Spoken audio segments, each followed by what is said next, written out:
And thank you for joining us. Yes, it is sunrise. I mean, you saw us getting onto set. So thank you for being with us. And of course, the big thing today is the Ondo election. I am Alero Edu. And I'm your May Otaigwe. You can be sure that for all the information that you need to get concerning the Ondo election, we have it for you right here.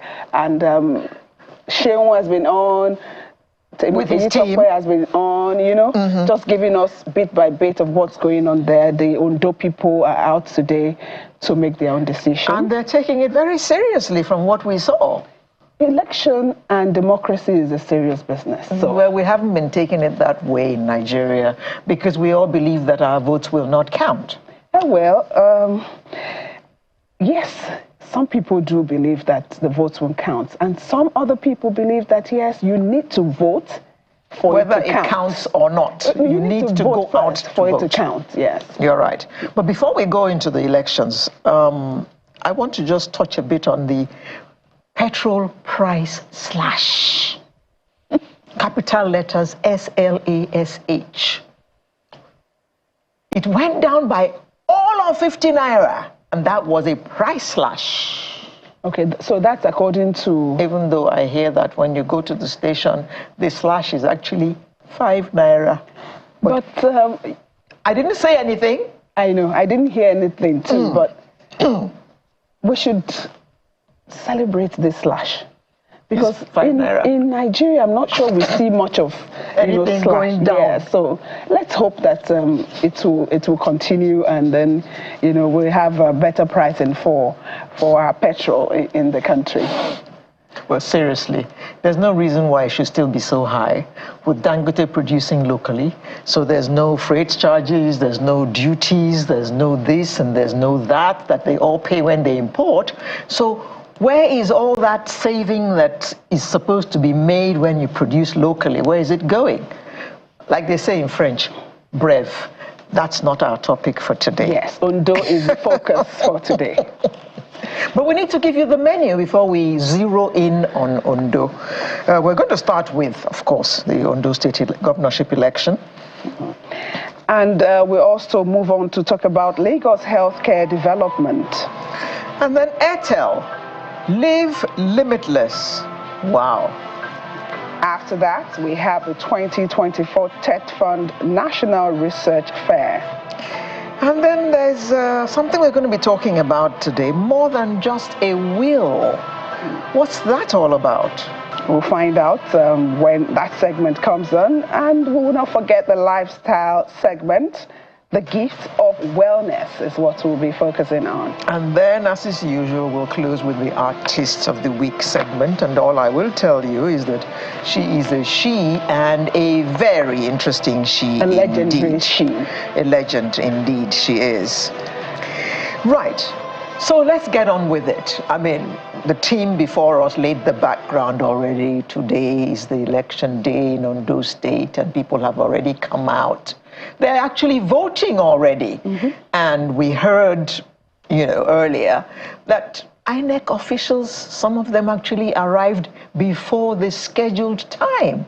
So things were set rolling before the time that they were supposed to be, which is a huge surprise to a lot of people, because normally the reports are that INEC officials came late. Materials did not get to the polling stations. I'm sure we'll still get other reports from other areas, to be able to know that, yes. But for all of those centers that we were in, we could see that the activities had started early, yes. Yes, so joining us for this segment is my pleasure to welcome the Executive Director, Electoral College Nigeria, Mr. Kunle Lawal. Morning. It's a pleasure. We also have a Senior Advocate of Nigeria, Mr. Wahab Shitu. Dr. Wahab Shitu. I beg your pardon, I'm sorry, Dr. Wahab Shitu. Yes. Are you a doctor as well? No, I'm not. Okay, all right. And of course, we have Sheon Kimbaloye, political editor, and his team, Dare Dowu and Itokwe Kuteyi, who will be joining us from time to time to bring us up to speed regarding what exactly is happening on ground in Ondo State. But let's kick the ball into motion in the studio by talking with our two guests. Dr. Shitu, I saw you watching earlier happenings in Ondo State. What are your thoughts about what you have seen so far? It's still early, yes, we know, but I'm sure you can make some kind of opinion from what you have seen already. Well, you're like some of the comments earlier made in the course of the program. I think it is important that our democracy works and is seen to be working. This is no people are filing out to vote. Like you said earlier, and one other commentator has made, it's not the voting in our experience that counts. That is democracy. But what is democracy is the actual counting of the votes. So what am I saying in essence is that we owe it a duty, not only to this generation, but to the incoming generation, to ensure that our elections are credible, free, fair, and peaceful. That is the expectation. We cannot hazard a guess about what is going to happen because it's too early now. The process has just started.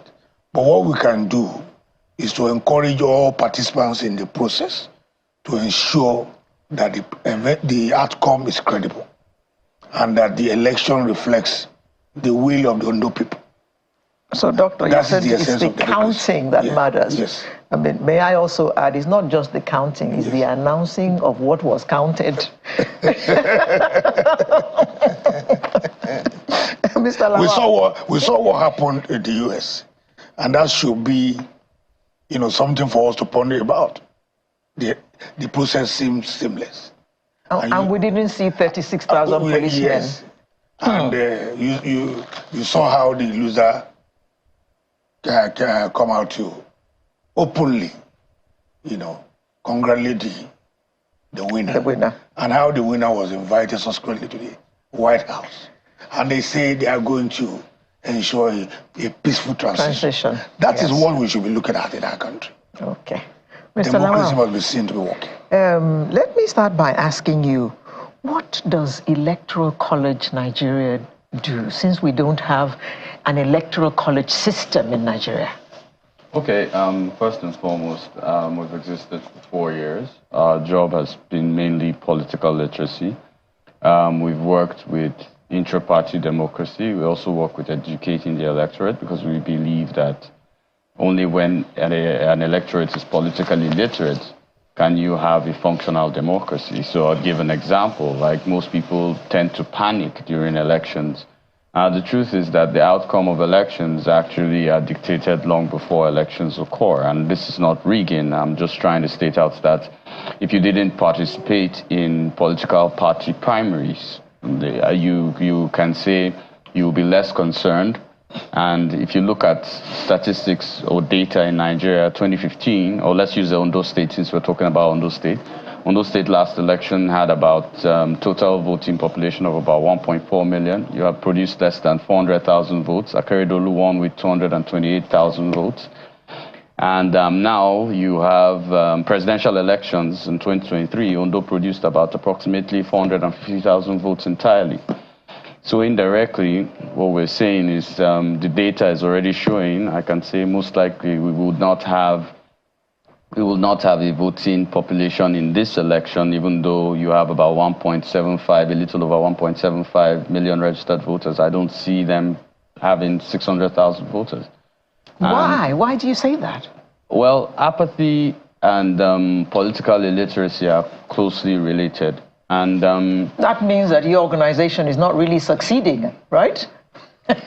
Well, in a country of about approximately 200 million, a little over 200 million, we've only been functional 4 years. I wouldn't say we aren't succeeding. I'll say the task is huge, and I would say we've been committed to doing exactly what needs to be done. And I know that within the next probably 5 or 6 years, we'll be able to hit the 1 million mark. And right now, our voting has not even produced more than 29 million voters. So 1 million mark is quite a lot of educated voters. And if you get them to participate in the primaries, and instead of just choosing between devil and the blue sea in the elections, and I think we would have scored a very critical point in our democracy. And if we're able to spread that to Africa too, we also would have scored something very strong. Let's take it to INEC. For this election, and of course all the elections in Nigeria, all eyes are always on INEC. The Edo election just, a couple of months ago. And what lessons, what are some of those things that happened in Edo that INEC didn't do well, that they should not replicate in Ondo? When we're looking at elections, I feel the biggest problem in elections in Nigeria is coalition. A lot of magic happens during voting, and I'll call it magic because we will say polling agents, like I think even as of now, reports I received just before I came on set was that in some polling units, some polling agents are saying that they should allow what they call it, voters show their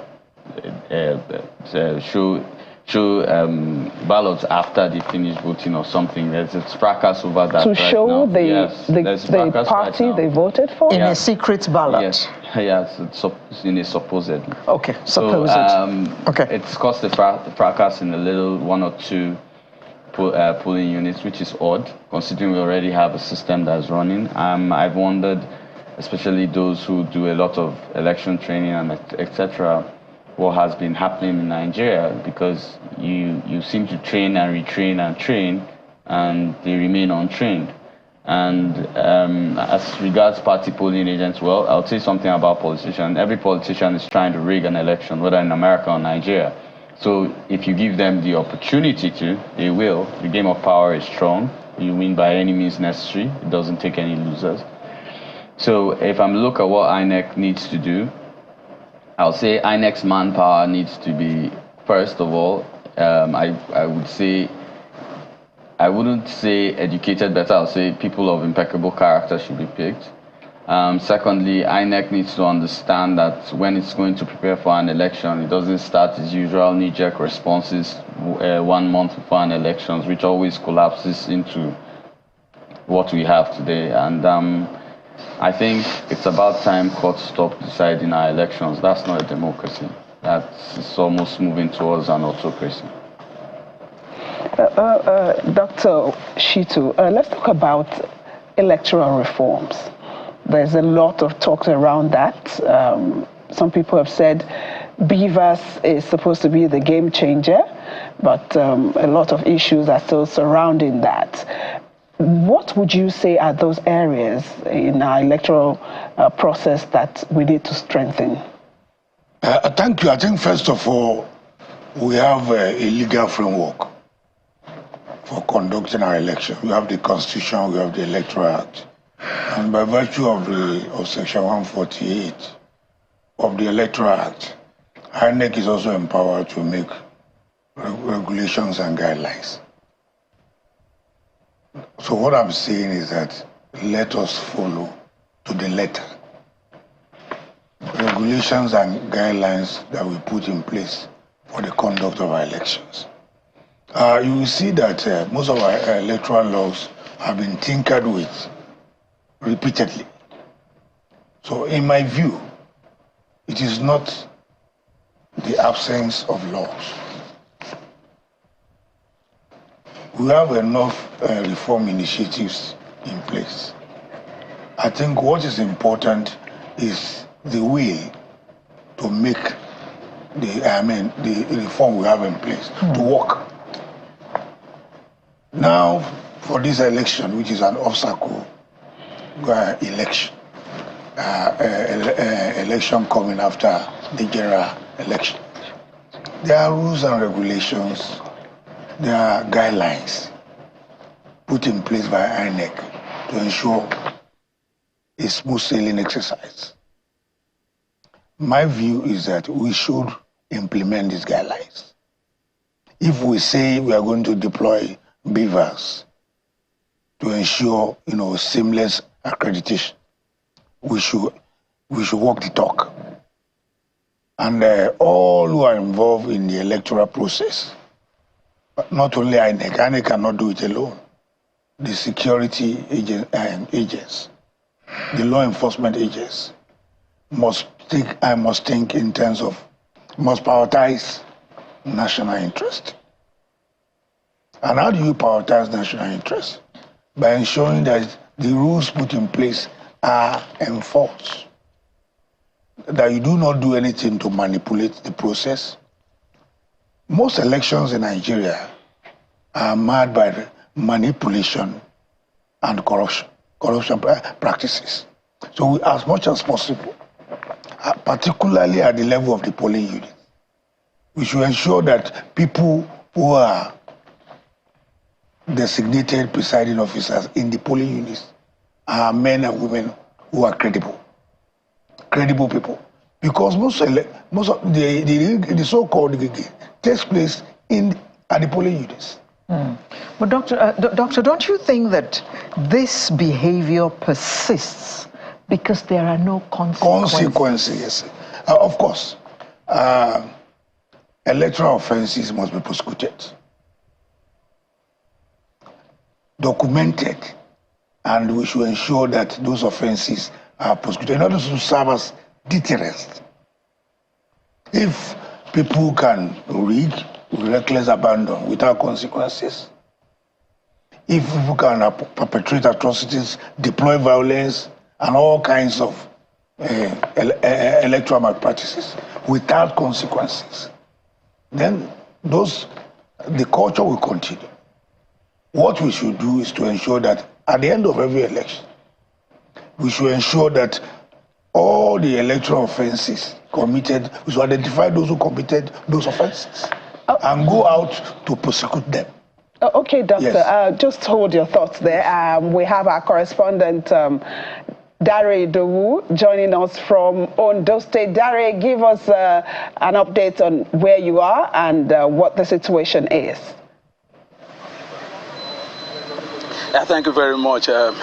It's been a long journey here. We traveled from Akure this morning, about 3 hours, to this particular spot. It's called Kiribo Ondo.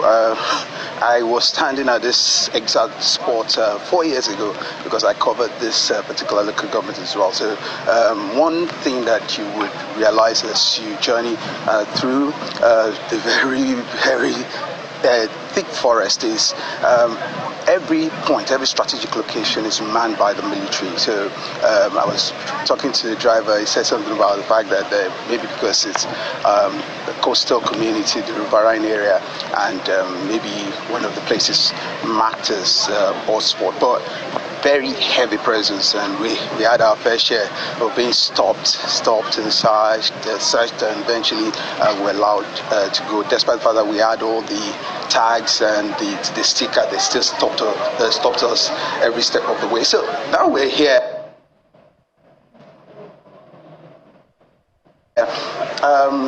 This is Unit 4, Ward 002, and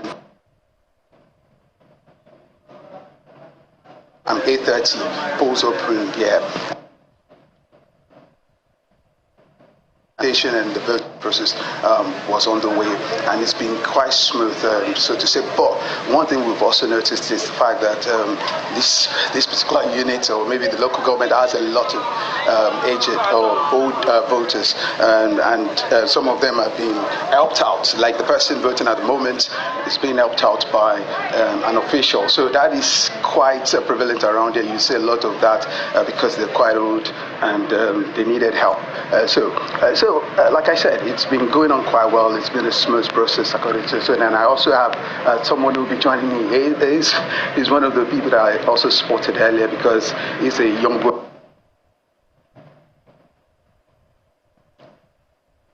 Okay, good morning. My name is Victor Adoye.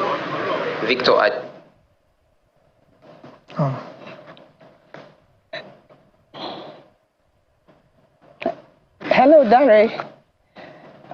Okay, I guess technology is coming into the discussion. I'm sure we'll get back to you at some point, but Doctor, you were making the point around electoral reforms. The essence of what I was saying is that we need a change in attitude in our chemistry. Our attitude. It is not the laws, it's not the reform. A change of attitude is what is required for us to get the kind of improvement that we all desire. We must be prepared as a nation, as a people, to change, to reflect a positive attitude towards the conduct of elections. Okay, change in attitude. Change in attitude. Yes, I was looking at Mr. Lawal as you were saying that, and I was thinking to myself, Mr. Lawal, the organization has its work cut out. Yes, what are you going to do in that regard? Yes, it does. Like, if I'm to give an example with the 2023 elections, I'll clearly state that we come from a different perspective. Like I said earlier, most elections are rigged or are corrupted before the election day happens. So I'll give an example. The Electoral Act clearly states that every party must, before any national convention or primaries, must submit to INEC with its list of registered members, soft, that's electronic copy, and hard copy. None of the 18 political parties did this. So this indirectly states, if you're following the Electoral Act, that none of the parties should have a convention or primaries, which indirectly means any primaries or convention carried out in 2033 is null and void. So that happened, but INEC was okay with it. Beautiful. Which comes. So we've created. There's what our laws agree with. That's the Electoral Act, which guides all the elections. That's what our laws. Then we Nigerians have created a culture, and the culture is of course defined as a way of life. So we've created a culture of politics that totally, I don't know, the rules change. The rules change every elections, and the amount of currency changes. You know, there was a time in Nigeria we're using naira. So 2023 we moved to dollars. We might do pounds in 2027. We don't know yet, but it's headed somewhere. So for me, when you look at the general perspective, I feel Nigerians want a good government. Nigerians want a transparent election. But they have mortgaged the responsibilities totally, including INEC itself, to CSOs, to activists. And I'll say something. Not every CSO is right sometimes. It's normally from an emotional perspective. Not every activist is right. Or let me even put it better. 85% of activists aren't right. And in the end, you have a chaos of what's supposed to be a democracy. And when you look at it that way, imagine this is a country where courts decide elections. Number one, that's an anomaly. That is not even supposed to happen. But I think it started sometime at Amichi's time, former Governor Amichi of Rivers State. And since then, it's a myriad of off-cycle elections, which are not even supposed to be, and etc. So if we were to go back and rewrite the script, let's not talk about the problems. The first thing, which is what the organization I work for states, is we first need Nigerians to first understand what exactly democracy or what exactly politics is. And from there, you can now navigate or move forward. Like, averagely, if you were a candidate here, everybody will assume you should spend money in the room. There are limits to every candidate spending money, but those campaign limits are there. And the electoral, I think the wisdom of the National Assembly, it is state who prosecutes what, and I'm sure San agrees with it. Nobody is stated to prosecute this. And here's the funny quagmire. Political parties are okay with, let's say, to run for local government chairman is 25 million, which is campaign limit. And then the political parties are okay with giving you a form for local government chairman at 10 million. And because we do not know, we do not care. If you spend 10 million at your form, how much are you going to spend on your campaigns? And it goes as crazy as even INEC, that's supposed to be the regulator, allowing people to have multiple primaries. How do you have multiple primaries when you have a clear-cut state? You know who's in charge of Ondo State, you know, yet you're having multiple primaries, and INEC was at all these primaries. You know, nobody asks these questions. And therein lies the problem with our democracy. So we've created a culture of democracy in Nigeria which totally has left the Electoral Act and the Constitution way far behind. And that's the problem. Dare is in Kiribo Ondo, and he was sharing his experience on their way getting to that area. And just as other correspondents also mentioned, a lot of security operatives on the road. The police said they deployed over 30,000. Over 36,000. Yes. Mm-hmm. So, and then also the NSCDC. How is this? Yes, we know security is very important, but is it affecting in a way the turnout of people for the election, or could it affect it? I'd like to answer this question this way. I'll use an analogy. You build a house. You install the latest security gadgets, and then the house does not have a roof and doesn't have windows and a door. And you expect security, or you expect a secure elections, or you expect, it doesn't make sense. So it's always a knee-jerk approach with our elections. I do not see how massive security has ever helped Nigerian elections. We still have crisis of people trying to alter votes. We still have misdemeanors in box snatching. Yes, there's not been anything different. And so for me, I feel we waste a lot of resources. I believe those resources will be best, guarding places that have security issues. The problem is never, and we need to understand this in Nigeria, the problem, as we've seen in Nigerian elections, is never the product. It is the process. If the process is rigged from beginning, you do not follow laws, you are removing this candidate at so time because the party's primaries weren't followed, or whatever rules and regulations according to the Electoral Act weren't followed, you're not going to have a good election. So you can't plant cassava and reap rice. It doesn't work that way. And we keep making these mistakes year in, year out, election in election. Okay. Doctor, the long and short of what Mr. Lawal has said is that the people are not immersed in the process. They don't even know what questions to ask. Some of them don't even know what to do. They don't know what the electoral laws say. How do you think that we can get to the stage where the people actually know exactly what they're supposed to do? They're asking the right questions so that any politician who steps a foot wrong will be called to order by the people who are the ones who actually are holding the power to put somebody there or not? Well, that underscores the essence of political education. Political education must be intensified. Like you mentioned, a lot of people are ignorant about the process. If you look at our own brand of democracy, the way it is, are we practicing democracy the way we ought to practice democracy? First of all, look at, he mentioned the issue of monetization of the process. What we have in place, in my view, is more of cash and carry democracy. And the political elite, they are capitalizing seriously on the poverty of our people. If the reality of our circumstances today, and this is not blaming any particular government, I blame successive governments. They have so far succeeded in improvising Nigeria. I mean, making Nigerians raising the stakes of poverty in our country.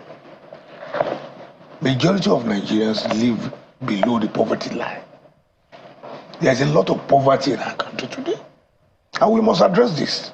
When you have pervasiveness of poverty, ignorance in a country like this, in spite of our potential, in spite of the resources that we have, then when elections come, people see it as an opportunity to take a bite at the cherry. They see it as an opportunity not to elect leaders that will truly reflect the will of the people. I mean, but the highest bidder, who's ready to meet my immediate needs, who's willing to offer me the kind of resources that will enable me to take care of my present needs. If you offer, 2,000 naira, 5,000 if you offer, then I'm prepared to vote for. So we need to ensure through political education that we reduce the phenomenon of this cash and carry democracy. Yeah, but much more frightening. Sorry, Doctor, as long as we remain this poor, you can't blame those who go out there just because they're going to collect 2,000 naira. 2,000 naira has suddenly become a lot of money to a lot of people. I agree with you. That is why I said civil society organizations, NGOs, even the National Orientation Agency, some of the agents, we must prioritize political education. Political awareness. We must sensitize our people to know that if somebody comes around and then pay his way into elective office, the first thing he will do is how to recoup his investment, not necessarily to serve. We should make people aware that politics is about service. Politics is about service.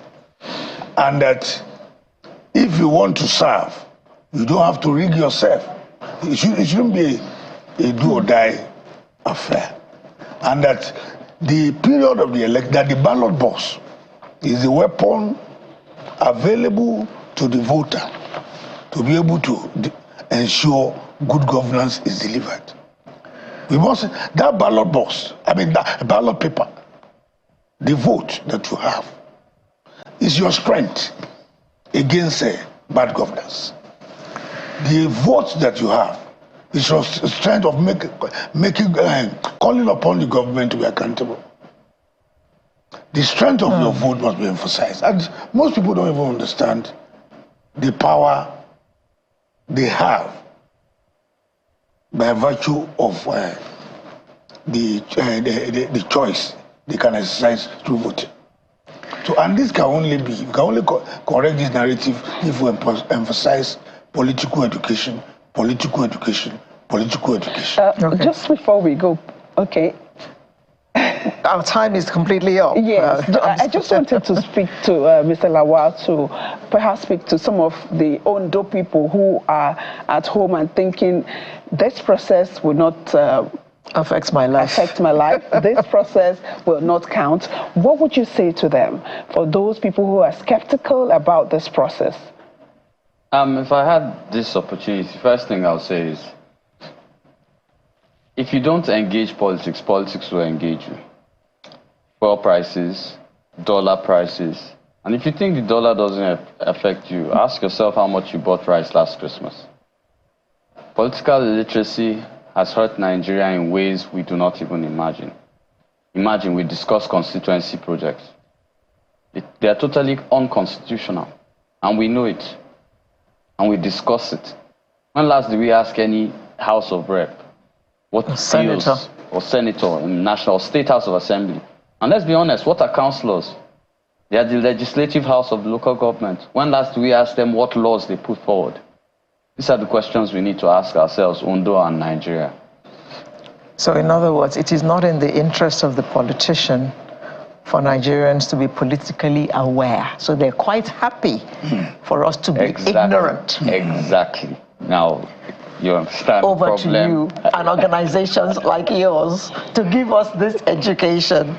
Mr. Kunle Lawal, Executive Director, Electoral College Nigeria, and Dr. Wahab Shitu, Senior Advocate of Nigeria, who joined us in the studio. It's a pity we couldn't get much from Dari, but as the program continues, we will still be touching base with Ondo so that we can be giving you blow-by-blow accounts of things that are happening in Ondo State. And the team is led by Aaron Sheung Okimbaloye. Thank you for being with us. Sunrise will return in just a moment. Stay with us.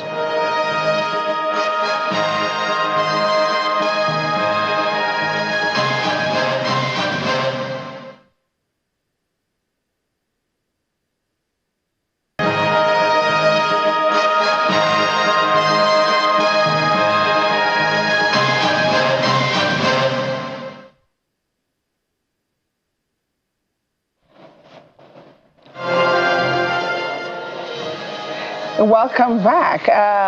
Healthcare, I'm sure, is part of the reasons why the Ondo people are out today. They want to, they've heard from all of the candidates. They want to vote for people that they think, will take care of their health. And that's why we are talking about health here today. Healthcare is very essential, not just to individual, but of course to the entire society. And it's something that everyone must work together to ensure that it is optimum and it is an efficient system that we have. We're going to be zeroing down to Lagos State, and that's why we have here in the studio with us the Commissioner for Health, Professor Aki Abayomi, the Commissioner for Health, Lagos State. Good to have you here, Doctor. Good morning, Yomi. And we are not meeting at the IDH. We are not, there's not such an emergency for us to, but it's good to prepare ahead of emergencies and make sure that the system is in top shape. Let's talk about the recent Lassa fever case. I know that Lagos, or you're close to Lagos, is having, some fatalities recorded. How is Lagos preparing for this? Well, so we have, as you know, a specialized hospital for infectious diseases caused by dangerous pathogens, which is the infectious disease hospital in Yaba. That's where we look after patients with highly contagious pathogens, things like Lassa, COVID, Ebola, Marburg, yellow fever, monkeypox, anything that's extraordinarily out of the norm. Sporadically, we get a few Lassa cases in Lagos. And although we're not a center of excellence for Lassa, because we don't see that many in Lagos, but we do have a team that is trained to manage Lassa fever in Lagos. And so whenever we get those sporadic cases, we move them to IDH and we manage them there. And there's a whole group of Lassa experts around Nigeria, including the Nigerian Center for Disease Control. So once we get a case, we just start liaising with everybody and we find the best way to manage the case and manage the contacts, of course, and find out where did this case originate from, because there's always a transmission route, so this patient may have contracted it from somewhere, may have traveled. So we then inform the state epidemiologist of the state that they came from, so that they are alerted that there's a person that was in contact with this patient, maybe in Ondo State, maybe in Akure, maybe in Osun State, maybe in Delta State, so that as a country, we're constantly trying to create that network of understanding.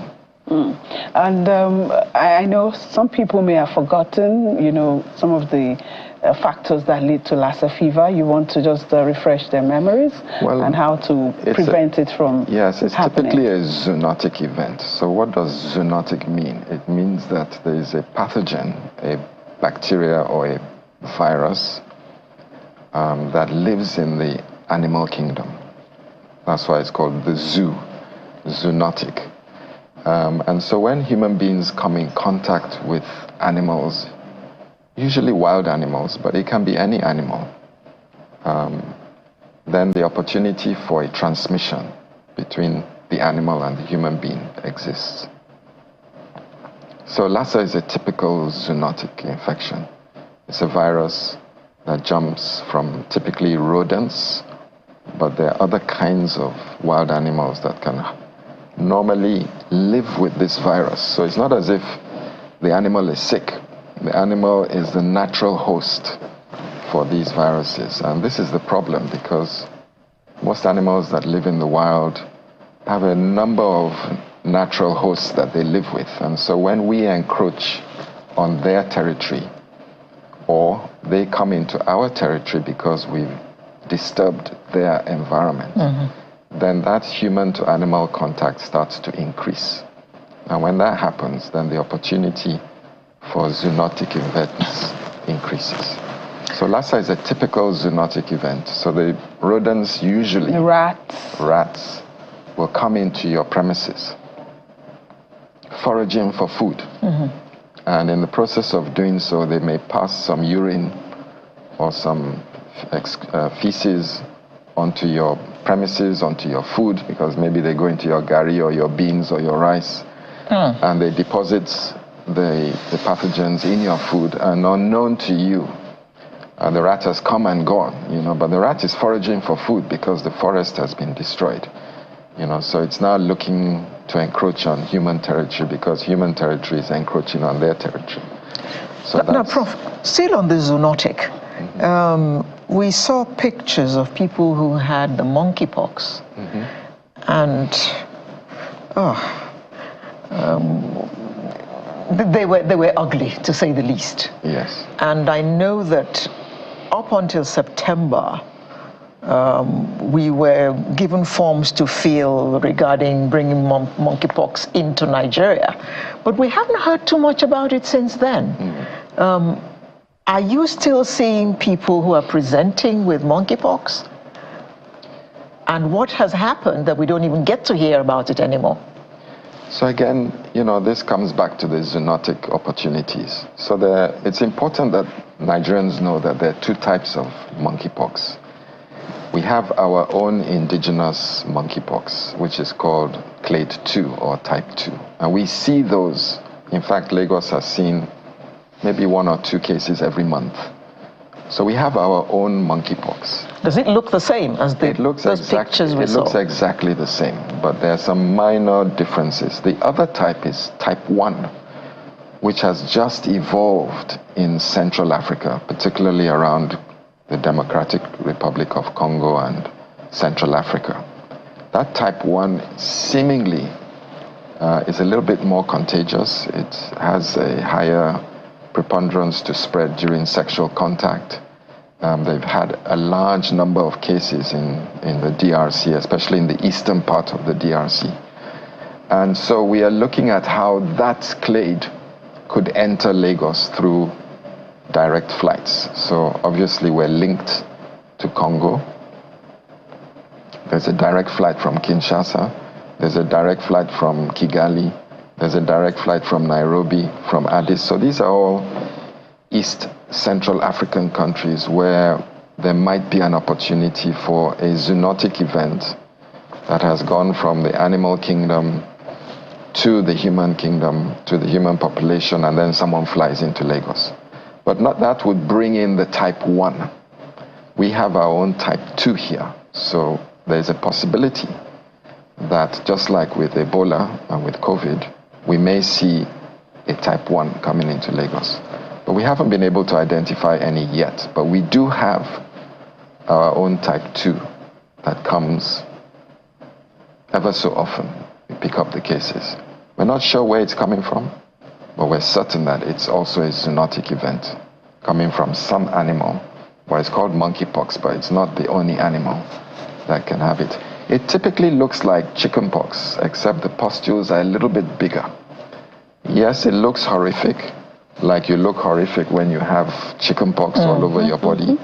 But within 2 or 3 weeks, those pustules clear. But it is contagious during that period because the pustules break and then they go from one person to the other. So breaking the transmission between an individual with the pustules is very important for us. I guess that's nature's way of showing us that, oh, something's wrong with me, I need to isolate myself. Or when you see somebody that looks like that, you know that there's a possibility that you may get infected. And so the wise thing to do is to alert that person. COVID-19 exposed a lot of vulnerabilities in health systems around the world, and of course Nigeria is not left out. I remember then, some makeshift tents, coming up just so we can accommodate the number of people affected. How would you say, for instance, Lagos State has moved on from there to building the health system? Okay, so Ebola was the first eye-opener for us. We had never really encountered a pathogen of high consequence, as we call it, an outbreak that can shut down your economy and cause major sickness and death with a surge of cases overwhelming your healthcare. That's what happens when you have an outbreak caused by a pathogen of high consequence. So something happened during Ebola. We were able to, because of the historical strength of contact tracing in Lagos, and the Commissioner for Health then, Dr. Jide Idris, had a very strong surveillance team. And we were able to round up Ebola during the Ebola outbreak. But some of us on ground recognized that, wow, that was a lucky break. You know, Sierra Leone, Liberia, and Guinea didn't get away with it, and it devastated their economy for decades. I mean, they're still recovering from Ebola. And so Lagos decided that we wouldn't be caught napping. And the governor then, Governor Raji Fashola, subsequently Governor Ambode and Dr. Jide Idris and a few consultants decided to prepare Lagos for a similar situation.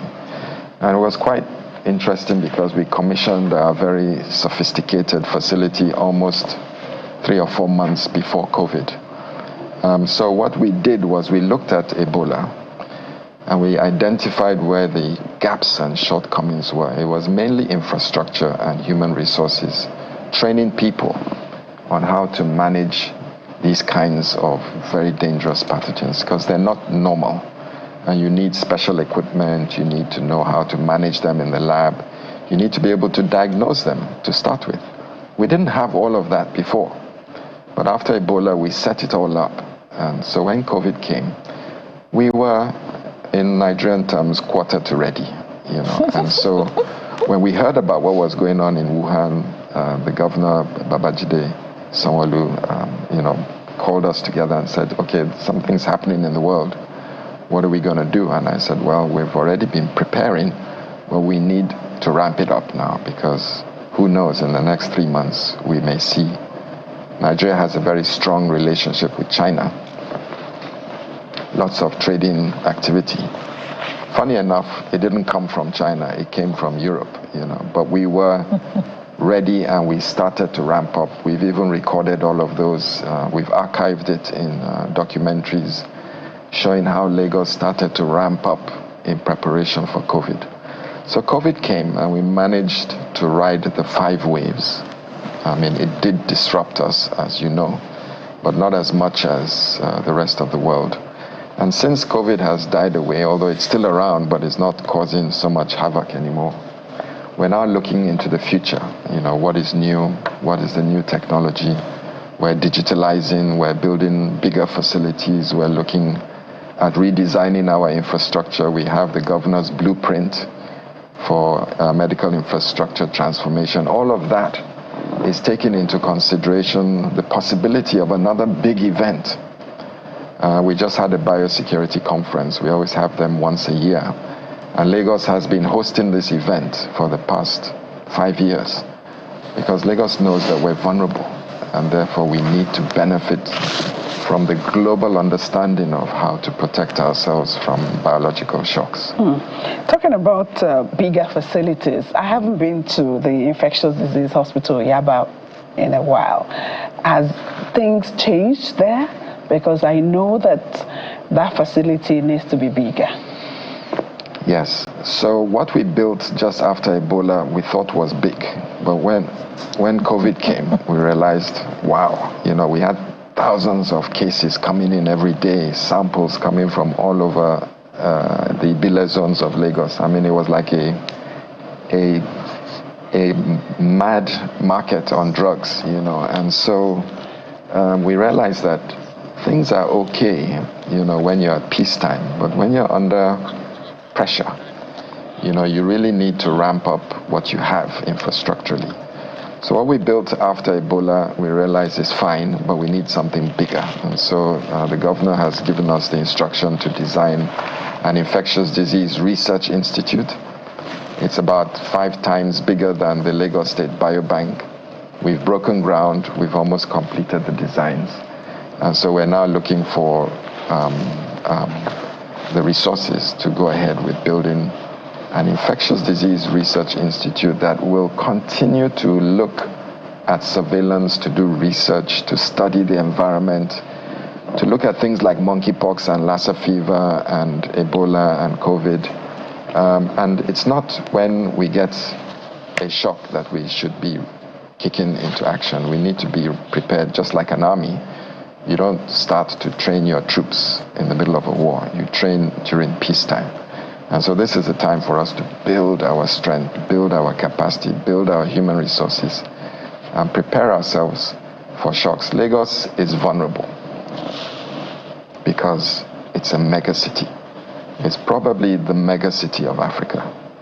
It has a huge inbound air traffic, port by sea, by road.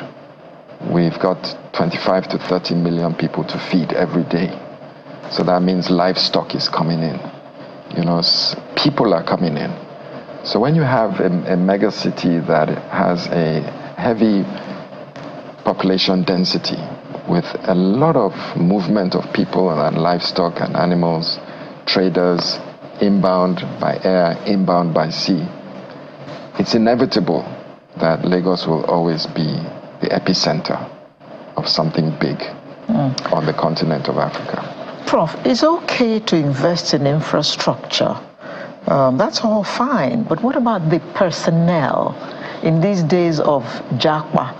And we know for a fact that many of those who are Japaing are medical personnel, doctors, nurses, because getting jobs abroad is a piece of cake for them. Yeah. So medical personnel are easy to poach because the rest of the world are looking for young, intelligent, well-trained medical professionals. So Nigeria is a sitting duck for poaching medical professionals, amongst other professionals. So what are we doing in Lagos? So Mr. Governor is very, very concerned about this matter. We are particularly better endowed than other states in terms of human personnel, but that situation is no longer tenable for us because even those in Lagos are jackpotting out. So we're thinking of several strategies. The first is people talk about brain drain, we're talking about brain gain. So, and we're talking about the circular brain. So what do those two terms mean? Brain gain means lots of Nigerians are working in the diaspora. They've become very advanced in specialist and subspecialist expertise. Many of them actually would prefer to be back in Nigeria. But what is it that would bring them back? So those are the things that we're looking at as Lagos State. You know, it's infrastructure, it's welfare, it's security, it's real estate.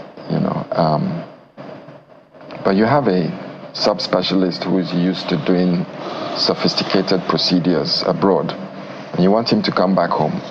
You have to create the same environment for him to work, for him or her to work when they come back.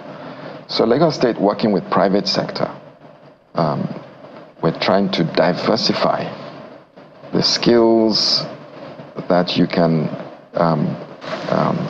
perform in the medical field in Lagos. So we're diversifying our hospitals in the public sector, and we're encouraging the private sector and enabling the private sector to also diversify.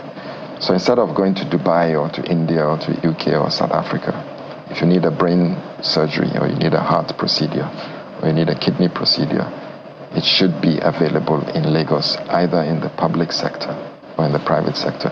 If we set up that kind of environment, then our professionals will start coming home because most people want to be home and practicing and doing well at home.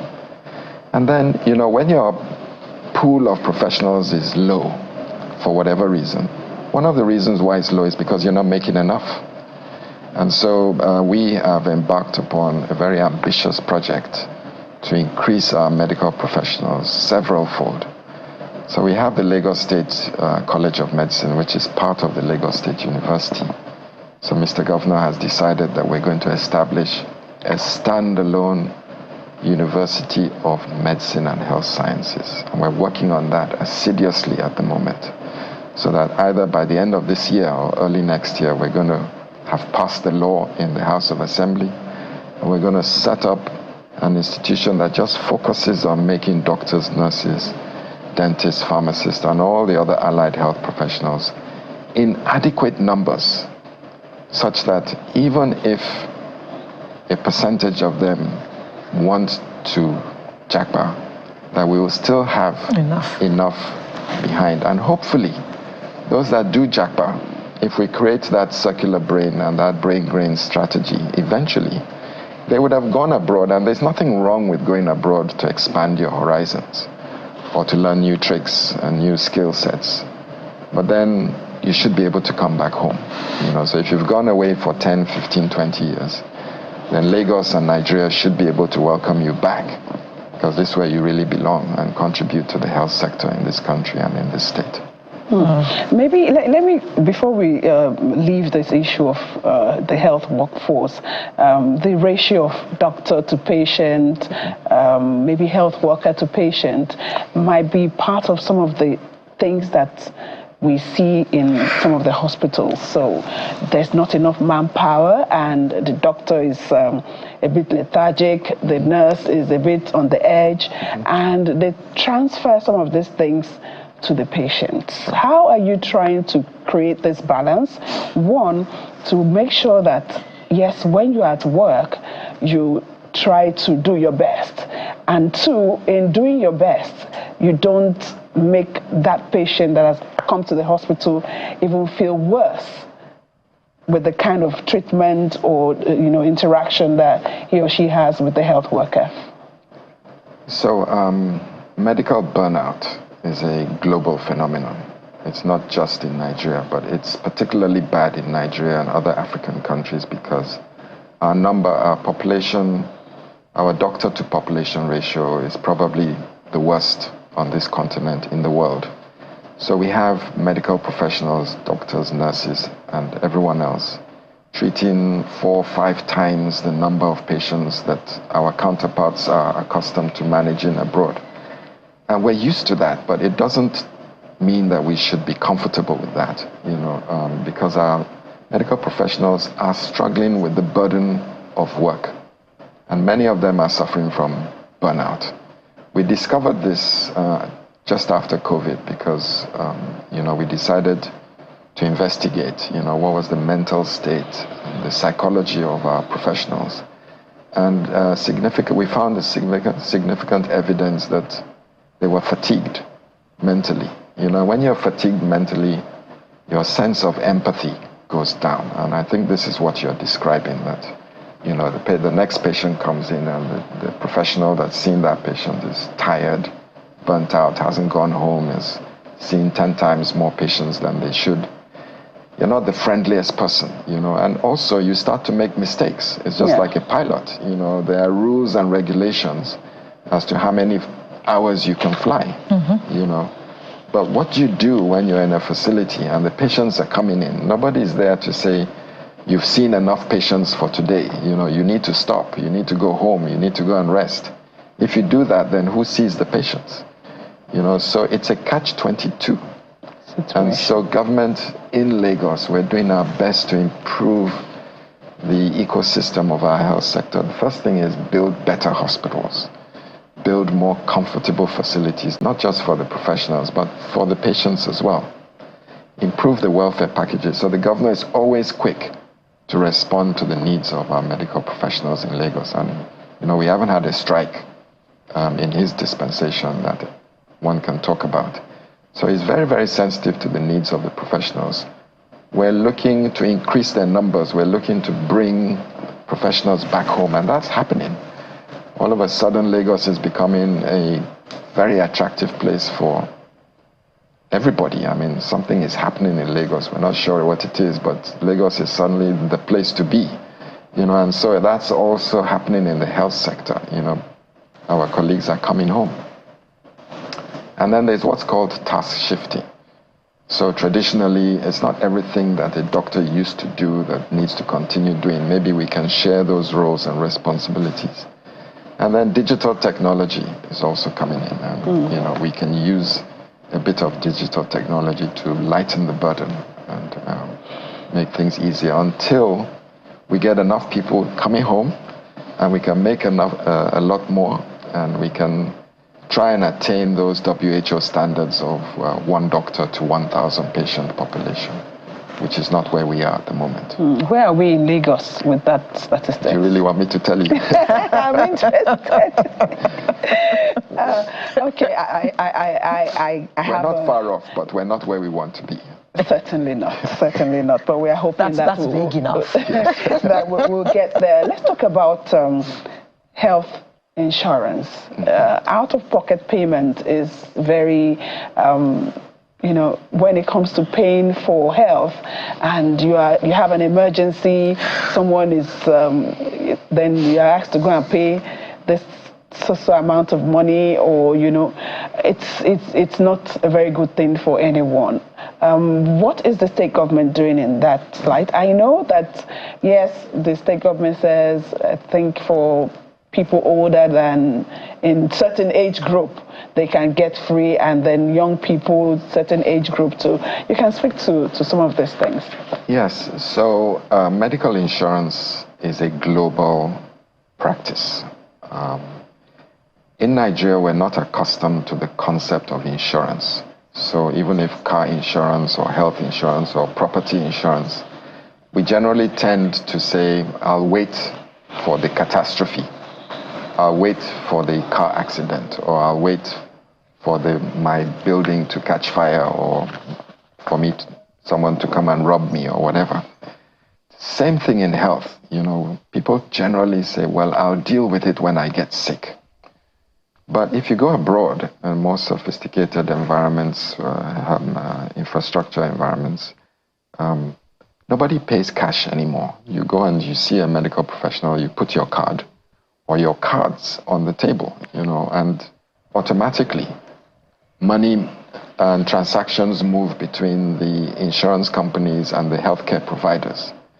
So what are we doing in Lagos? Well, the government did something very significant in 2022. The President promulgated the National Health Insurance Act law, President Buhari. And what that law did was to give us the means by which to start to drive a culture of health insurance in Nigeria.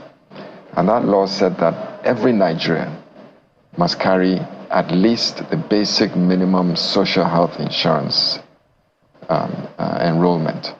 So it's now law that if you live in Nigeria, you must carry social health insurance.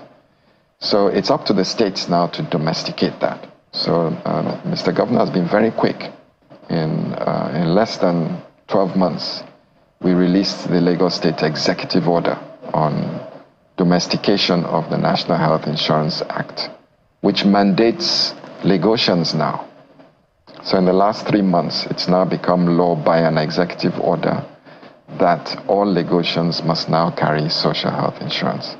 Now, for a small figure of about 15,000 naira, it covers you for a period of a whole year for a basic minimum package, which covers medical checkups, fevers, birth control, immunization, minor operations, investigations, birth, cesarean sections.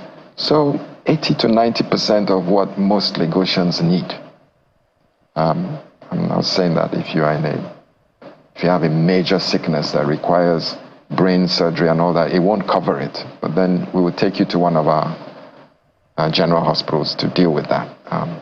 But everything you need, if you have a fever, you need fertility medication, you need antenatal care, you need immunization. All that is covered with a basic health insurance plan. And so what we're trying to do is now enforce it in Lagos, encourage Lagosians that this is in your best interest. It pushes resources into the system. It makes the system more viable. It brings healthcare back into the mainstream economy. And when health is back into the mainstream economy, it now becomes attractive for investors, and so that's one of the ways in which Lagos is trying to change the ecosystem of healthcare delivery. And so you will see in 2025, we're going to be talking a lot more about health insurance. We're partnering with the private sector so that we can make it easier. If you already have a private health insurance, you don't need to go and buy a social health insurance plan. We're just going to fuse them and make it very simple for Lagosians. But we're going to be serious, and we're going to say, if you're living in Lagos, you're enjoying the commercial environment that this government is providing for you, your responsibility is to own social health insurance, which makes it possible for you to receive health care without out-of-pocket spending and what we call catastrophic health expenditure, because you never know when you're going to need that protection. And they're sure to get the service. Because sometimes, people are skeptical about some of these things and say, okay, you just... Well, it goes hand in hand, because when you pay your insurance, it goes into the system. The system, the finances start to revolve in the system gets richer, gets better, there's more competition. And so we're looking into a very bright future for health sector in Lagos. Thank you so much, Doctor, for coming on this morning. We've been having a chat with the Commissioner for Health in Lagos State, Professor Akin Abayomi. We wish you all the best, and we're not hoping for any pandemic very soon. God forbid. Thank you. Thank you, Alera. Just before we go to the next segment, Dare Idowu is standing by to bring us up to scratch regarding happenings in Ondo State. Dare, what's going on? I mean, the network wasn't so good the last time I crossed, and I was trying to tell you our experiences while we traveled from Akure to this place called Kiribo in Esodo. And I was also saying that I was at this exact spot 4 years ago when I covered this exact topic.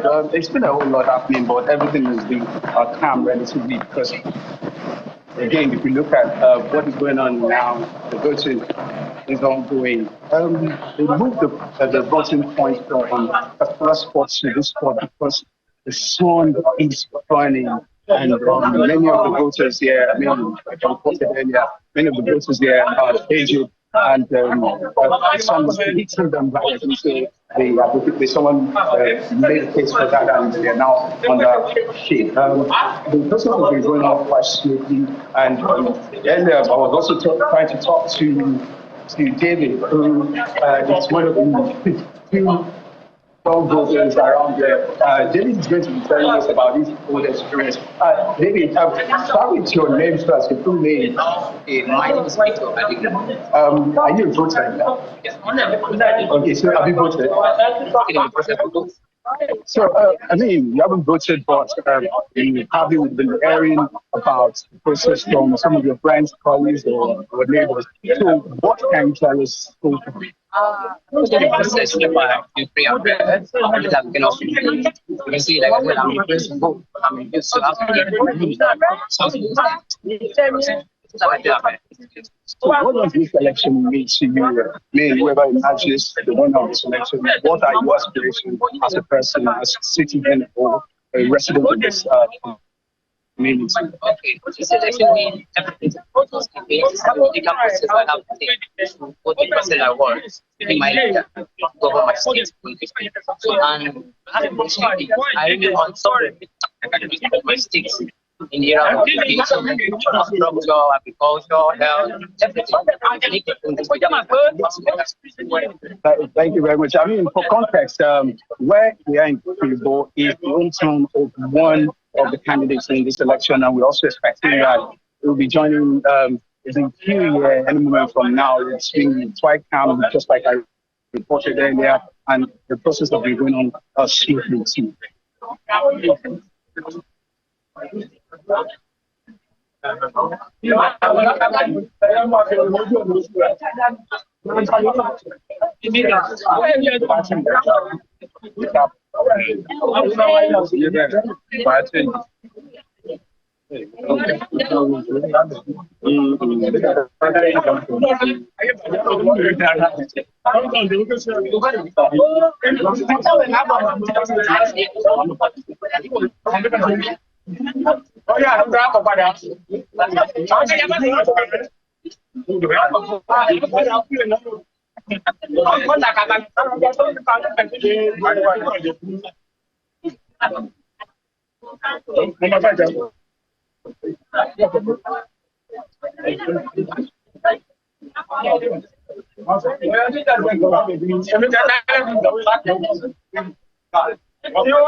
We apologize for the problem that we were having with the audio coming out of Ondo, but we promised that we will still go back to Ondo State and bring you more details regarding the governorship elections.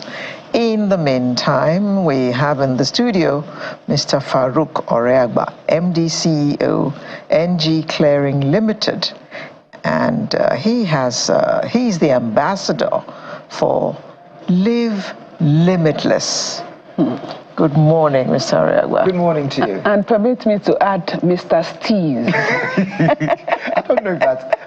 I think my life is more than that, but I'll take it anyway. Thank you so much. Yeah, of course, it's more than that, but you know, we still haven't gotten over the euphoria of... Trust me, neither have I. It's changed my life. All I did was ride a horse. But yeah, I'll take it. Thank you very much. It's great to be here. And you're riding a horse again in Live Limitless, aren't you? Well, I have horses, and listen, at 58, all of a sudden, the world has discovered the way I live. It doesn't cost me anything, because that's I think I explained this to people. It doesn't make any difference to me, because this is what I do. This is me. If I had to do your job, I have to go learn. So if you want to follow me around with the camera doing my life, it's not a problem. I just take it in my stride. But it's great. It's great to be here. It's a great phase of my life. I never expected it. You know, we've gone from the steez. You've talked about living limitlessly. 4 or 5 months ago, it was never even on the radar. You know, but I take it. I accept it. Okay. I own it, my full chest. You're owning it. So tell us what it entails. What is it to live limitless? I see freedom. Yes. I'll tell you a little story. I haven't changed. The same tattoos that you see 2 or 3 years ago, I wouldn't, certain places, even now, there's certain places I will not show them. I mean, I have a 9-to-5 job. I'm the CEO of a financial company. I don't go to work in short sleeves, because that's not the image we try. But from 5 o'clock on a Friday till 10 o'clock on a Sunday, if I want to show it, I show it. I'm not working. I think living limitlessly is finally accepting who you are, realizing that, for me personally, I'm not going to live forever. We all sort of wake up and say, nobody is. Well, some people think when I get to 70, I will retire. But guess what? We may not get to 70. So why put off till tomorrow what you can do today? So for me, living limitlessly is an acceptance that I'm here for a finite time. I was diagnosed with cancer at 48. So it changes your whole perspective on life. And just being me. I have kids. I have my mother still alive. I have responsibilities. And those responsibilities cost money, so I need to work as well. And I thoroughly enjoy what I do. But I live my best life now. And funnily enough, it actually inspires people. You know, I've had my ear pierced for 41 years. People look at me and say, Farouk, you wear earrings? I said, I was wearing earrings at the age of 17. You may not see it. So, you know, living limitlessly means I can come to your studios to a global audience and I still wear sneakers and I don't have, there are people who will come here, they wear agbada, they wear suit. I'm just being me. And it gives you an element of freedom, as you saw with me riding the horse, galloping into the, I'm just happy. I appreciate life. I think that's the way to look at it. I appreciate my life. Okay. Does appreciating it seems that you even appreciate it more. I do. Now, does it have to do with the challenges you've had? Yes. Especially your challenge with cancer? Yes. My challenges are more than cancer, but cancer is the biggest one. I mean, I've been stabbed. I've been robbed. I was a troublesome child. When I used to do kind of silly things when I was young. I grew up, listen, that's the difference. But I've had challenges all my life. I'm asthmatic. I've been in several car crashes. I used to ride motorbikes. Oh, jeez. I've crashed my jets. I've been riding jet skis for over 20 years. I've crashed jet skis. And you say your mother is still alive? Yes, probably. That's why I'm still alive, because I know right now she's probably praying for me as well. And I'm her only son. Oh, wow. But this is my life. I'm living my best life. But when I was diagnosed with cancer, it was a turning point. Then I read, because I was not ill. I mean, it's not as if, if you're sick, there's a build-up. 1 minute I'm here, next minute you have cancer. I did a check because someone asked me to do the check, not because I was ill. And then a week later, they told me I had cancer. And, I cried, I prayed. No, it's not me. We got several opinions. I got an opinion from the US, UK, SA, that because it cannot be me. I feel great. And then when I was told that, no, bros, it is what it is. At the time, my youngest son was 2. He was 2 years old. Ouch. And as it happens, my father died when I was 4. I was brought up by my uncle. Well, he's my dad now, but he's my dad's brother. And I know I've been blessed. But I knew I wanted to be here for my sons as long as I could. And that's what started it. And also, my mother was a widow at 30. Now she's 84. She's going to be 85 in January. She buried her husband. There was no way, or I prayed to God that she would never bury her. Her children. That she would not bury her sons. It's fine. And I'm still determined. My mother's not going to bury me. And she's a tough cookie. She's 85. So as long as she's around, I ain't going nowhere. Mm-hmm. And that's me. That's the spirit. And I did whatever I have to do to make sure she doesn't bury her husband and her son. I love that spirit. I love that spirit. I love my mom. But now you need to tell us, how does Airtel's... It's fine. It's fine. How does Airtel's Smart Connect help people live without limits? Well, you made a point earlier on. A lot of people sort of assume that I'm the face of Airtel. No, I'm not. But there's one thing that Airtel are doing that I connect with, which is living limitless. So if you notice, I've got no relation with data, airtime. The living limitlessly is what resonates with me. Connects with me.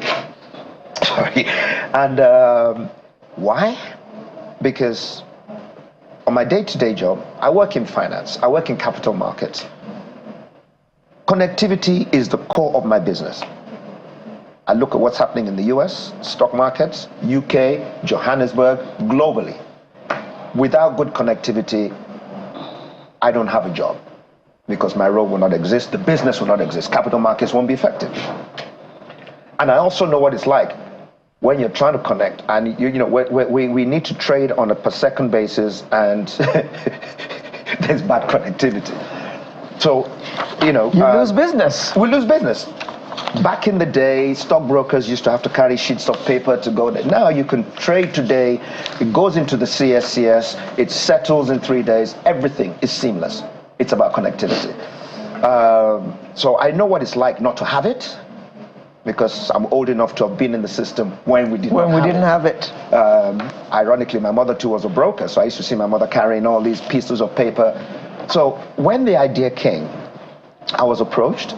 I was speaking at a financial engagement. And these chaps approached. So I was approached, and they said they have an idea, and that it was about. I said, I can't do it. I don't do such things. I'd been approached by telcos after the STEES issue. I'd been approached by all kinds of people. But no. Then these guys rock up and they say, listen, we like your story. We want to do something around your life. They got my attention. Now, if you look at the advert, it starts with me in front of a trading screen. Capital markets. That's what I do for a living. Overcoming challenges. You know, what is holding you back? You know, for me, if you put a boundary there, I will push that boundary to the limit. It's the story of my life. Listen, I'm Nigerian. You know, a lot of kids, don't go there. The minute you tell a child, don't go there, he wants guess to know what? It means there. go there. Going there. That's the story of my life.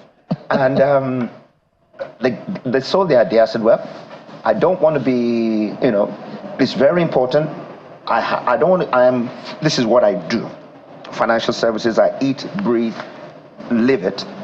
But if this is going to help people, and more importantly, inspire people, and I'll say this, ever since I was diagnosed with cancer in 2014, and it's an incurable form of cancer, so I'm in remission, but if it comes, we'll deal with it. And that's another thing. If it was one of those cancers that you could deal with and it goes away, then fine. For me, it's like there's no cure for it. If it rocks up tomorrow, I'll deal with it. So until then, I will live my life to the fullest. To the fullest, and that's me. You know, as I say here, I live each day as it were my last. So don't judge me. Just leave me be. I will do what you want, how you want it, when you want it, but just let me be. Back off. Back off. So when I was approached, and you know, the ultimate story, that message I'm trying to get across, is an inspirational story, which is where we gel. Because I'm like, whatever it is, how much money is enough money? There are people who are the richest in the world who die miserable because you just live your life. So that is how we did it. So came up with Airtel. We you know, I saw it.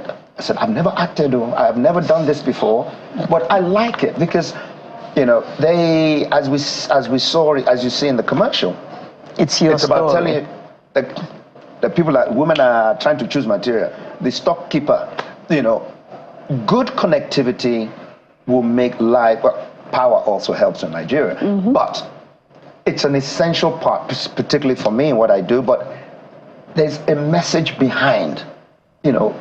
I mean, I see a lot of cancer patients. I walk in to see cancer patients. People call me and say, listen, my brother's sister's auntie's got cancer. Can you...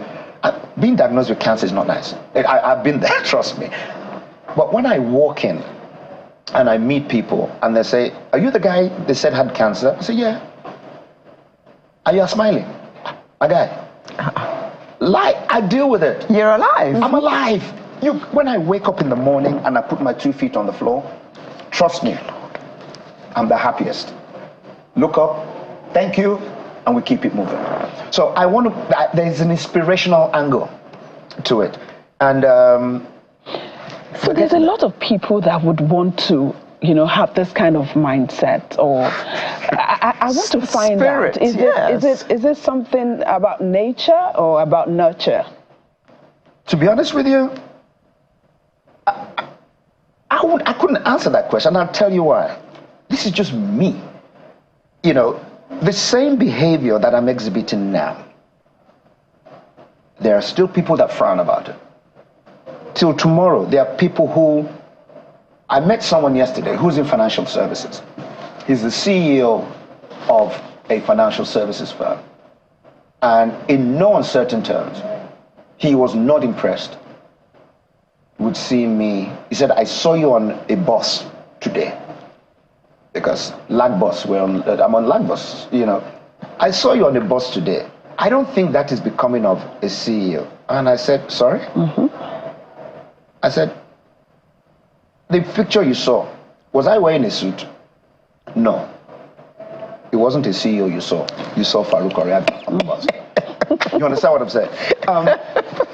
I didn't plan it. I didn't school for it. You know, someone told me the other day, says, what's the difference between being fashionable, between fashion and style? I said, fashion, you can learn it. That's why there's a course. You go to school to learn fashion. But there's no course called style. You either have it or you don't have it. And that's where I come in. It's not nurture, it's not nature, it's just me. And it just so happened that the me fits into what, in this case, Airtel, or what a certain portion of society can understand. But trust me, there are a whole bunch of other people that they don't get it. But hey, as long as I can be inspirational to people, even if it's just one, if I can make a difference to one person's life, and trust me, I have, because I get stuff on my social media. My mom, please speak to my mother. I don't know these people. I said, are you the one? I saw you on TV. Okay. It's me. I don't believe, can we do a video call? Okay, quickly, because we got to go now. What is the message you want people to get from your connection and your association with the Limitless? Living limitlessly, the connection is this. And I'll talk about the brand. What they've provided, they've identified that good connectivity is an essential part of living. Today, in this environment. Yeah. And by every account, from what I've seen, and guess what? I use them now. They've got a good product. But the fact that they identify that good connectivity is an essential part of day-to-day life in Nigeria, you've got to give them kudos for it. And if I can be associated with that, it's a privilege for me. That's me. Farouk Oriaga. Sorry I cried on the TV Well, I'm not going to say MD, CEO, or whatever. Farouk Oriaga, the man who wants to live his life to the fullest. Thank you very much. I think that's an apt description of me. Yes. Thank you very much for coming to Sunrise this morning. For the waterfalls. It's all right. It's allowed. I'm still a mommy's boy. You're human. I'm sure she's proud of you. I am a mommy's boy. I would full chest, I carry it. Thank you very much. Thank you for having me. Thank you. So Sunrise will return in just a moment with a very interesting conversation. Remain with us.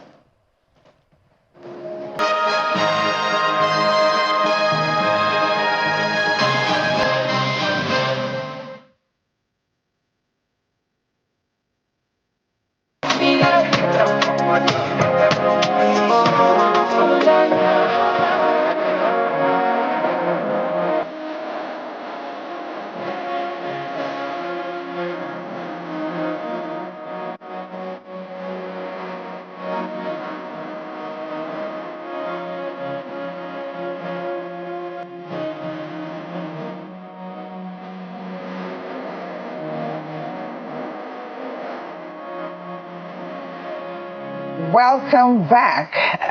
It's still the Ondo elections. The voting is underway, and we'll be getting in touch and linking up with our correspondents to bring you up to speed with what's happening there. But for now, let's talk about the 2024 TET Fund National Research Fair. And to help us do this, we have in our Abuja studio the TET Fund National Research Fair Committee Chair, Dr. Umar Binder. Good to have you with us this morning. Thank you very much. It's a pleasure. Okay, we're talking about National Research Fair. That's something that will sound new. So let's talk about it. What is the reason behind this? Well, this particular fair is a project of TET Fund. TET Fund is a household name, a public institution that has been established to support the revamping of tertiary institutions, particularly public tertiary institutions, our universities, our polytechnics, our colleges of education, and some affiliated research institutions. So for the last 15, 20 years, TETFund has been doing great. I mean, most people, when you visit universities, all you see is TETFund, this TETFund, that polytechnics. You see all the buildings and so on and so forth.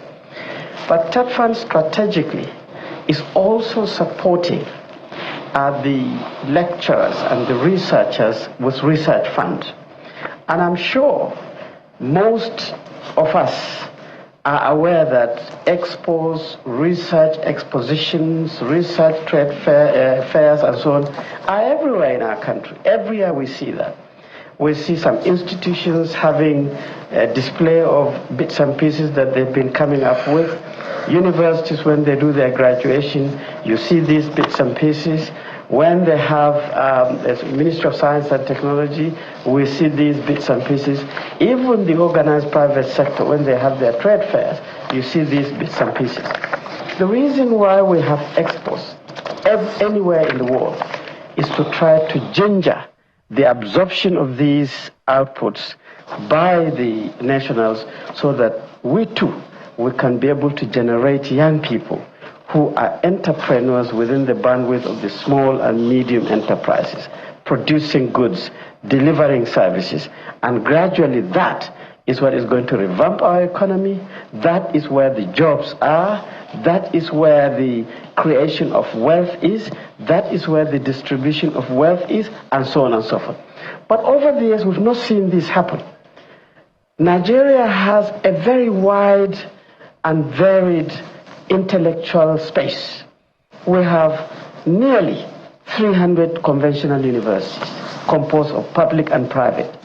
We have the same kind of numbers to do with polytechnics, same kind of numbers with the colleges of education, between 300 to 600 research institutions. How come with this intellectual energy, with all our very high capacity people, that poverty in this country is still a problem? How come that infrastructure in rural areas, which is, something that technology can conquer, is still a challenge? How come that majority of our rural population don't have access to potable water, and so on and so forth? So what TETFund has said is that since, as an institution, they support research and development, they said, come on, let's start asking the question of why is this linkage not happening? And therefore, this is the genesis of this particular maiden TETFund National Research Fair. It is not an ordinary research fair. It is a fair where we've been assigned to milk the universities, milk the polytechnics, milk the colleges of education, milk the research institutions, and even milk our common people who you see coming up with great stuff. Pull it up, screen it, come up with things that are scalable, things that are manufacturable, things that are instantly usable, and then bring it into the fair. Then bring private sector so that they can see what they can pick. Bring young people who are unemployed, ginger them in one way or the other technically to see if they can be linked to something technical to spur them into entrepreneurship and so on and so forth. So this is the fair. It's unique, and we hope if we continue to do this, yes, there will be mistakes here and there, we can also mature and possibly wake up the elephant in Nigeria for Africa. Yeah, Doctor, one doesn't get the impression that much research is going on in Nigeria because we don't get to hear the results of whatever it is that goes on. Why is that so? And is this fair going to help us in understanding what is going on in that area and the results which we're supposed to have been hearing? Well, you see, there are many indices to demonstrate too that research is happening in Nigeria. First, universities traditionally are institutions where you teach young people, you give them certificates, but there is no student that passes through the four walls of university without doing what we call as a final year project. You've done it.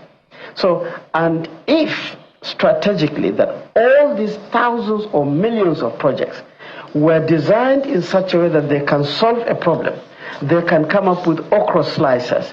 They can come up with orange juice squeezing equipment. They can come up with organic fertilizer creativities.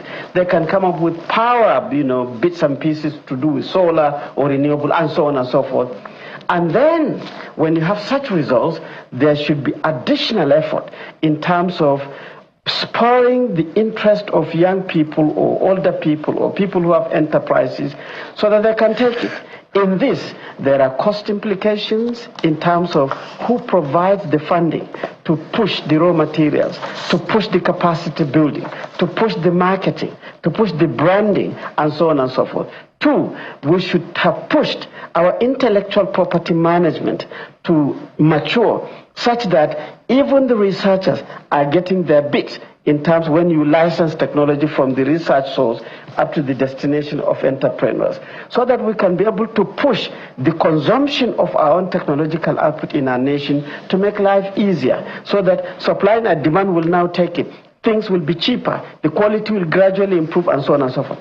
Now, one of the indices that this is happening is the rate at which Nigerian academics are promoted to become senior lecturers, to become associate professors, to become professors. There is no senior lecturer that has not been promoted on the basis of research. And Nigeria has the highest rate in this continent. No associate professor gets that title without research and development and publishing. Nigeria has the highest rate in this continent, and certainly no professor can actually climb that vintage position without being the baba of research and publication and conference presentation and so on and so forth. So, this is the key. If this is happening, technology normally doesn't coexist with poverty. Poverty runs away from technology because technology is the solution for social things. So how come in Nigeria that these two are coexisting? This is the question mark. So results are happening, but they are what we call as, if you go to universities, research institutes, you see the symmetry of research results. If it is faculties of engineering, you see so many devices, prototypes, how to do agriculture, how to manufacture bits and pieces, and so on and so forth. So this is the realization that Nigeria has the resource, but it is not using it well. And this is why we are becoming gradually more and more consuming country. And the people who are actually bringing their products into Nigeria, taking our foreign exchange, taking our money to bring those things, are very happy. They are smiling all the way to the bank. And the saying in academia is that when you take your money to go and buy somebody's produce, you are exporting prosperity. You are now picking the products of their research and development. When you bring those things and just use it, you are now importing poverty because you are stagnant. This we want to reverse, to make sure that when we have our resources, let the prosperity stay in the country. Let us also bring other countries to come and take our own R&D results to their countries. So research is happening. It is very vast everywhere. That connection is what this fair is trying to address. And God willing, we can be able to sustain our efforts. In the next 4 or 5 years, we should also emerge as a technology giant. I would say well done, but when we talk about research happening, then the results or the statistics from the research application of this statistics to our development in the country is also very key. You want to speak quickly to that, and of course to funding some of this research? Well, you see, these are the bits and pieces that are a bit challenging in our country. Development and underdevelopment, literally, it is the application of technology for solving your problems that defines this. Countries that have been able to solve their social problems, produce goods and services to solve social problems in other countries, are actually very, very strong in this research and development. And the menu is, first, you must have a very, very strong policy platforms. For example, the policy of domestication. If this country have domesticated how to do pure water, how to do bottled water, how to lift water from boreholes or clean aquifers, treat it and provide Nigerians with water, why do you allow a foreigner to come here and do it? So policy has to seal it.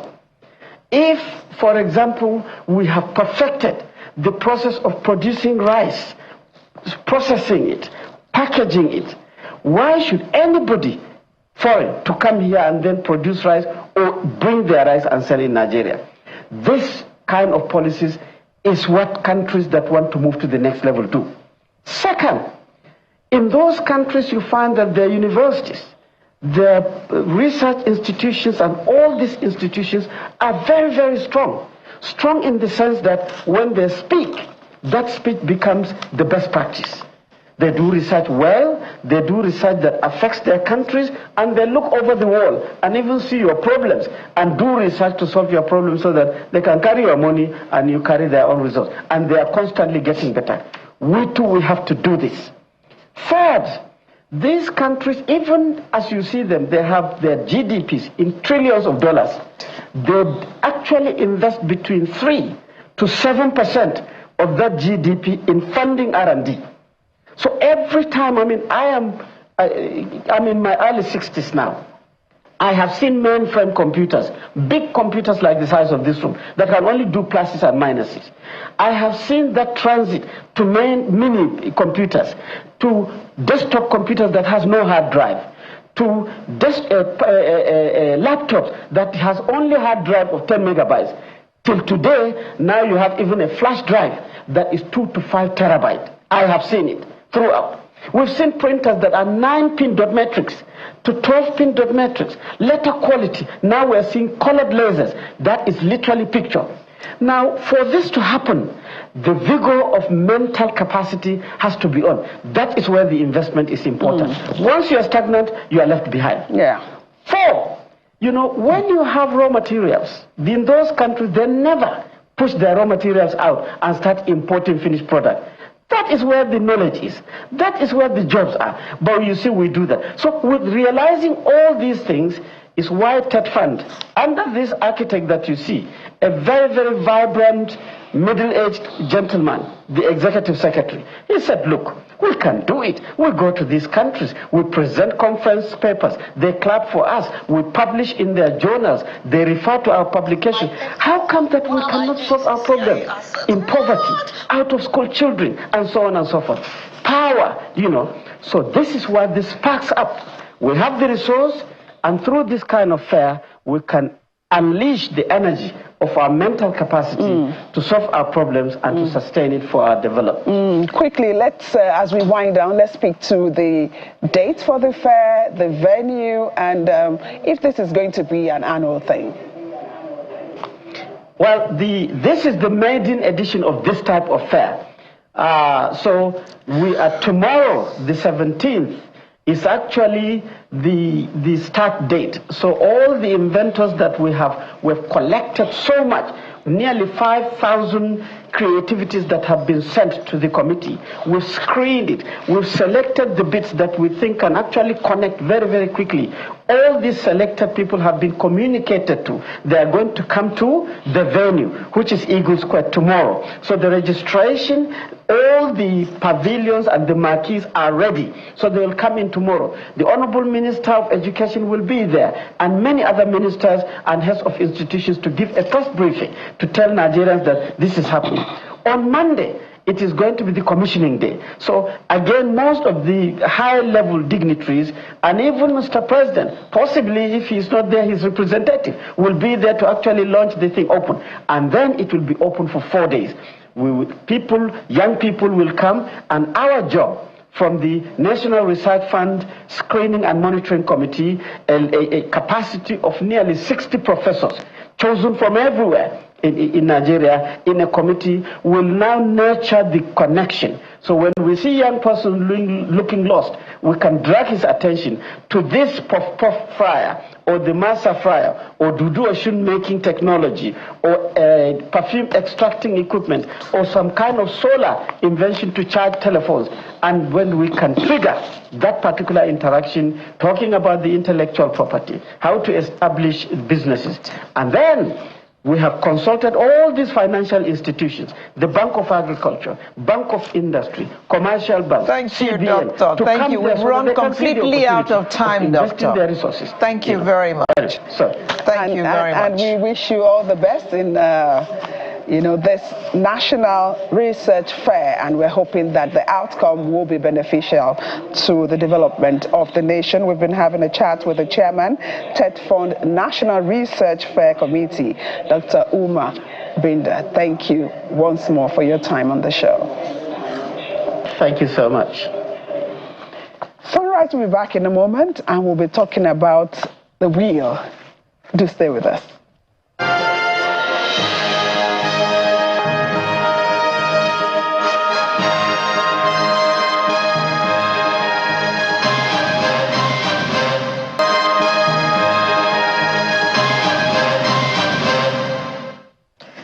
Thank you for staying with us. Now, when many of us think about estate planning, we immediately think about making a will.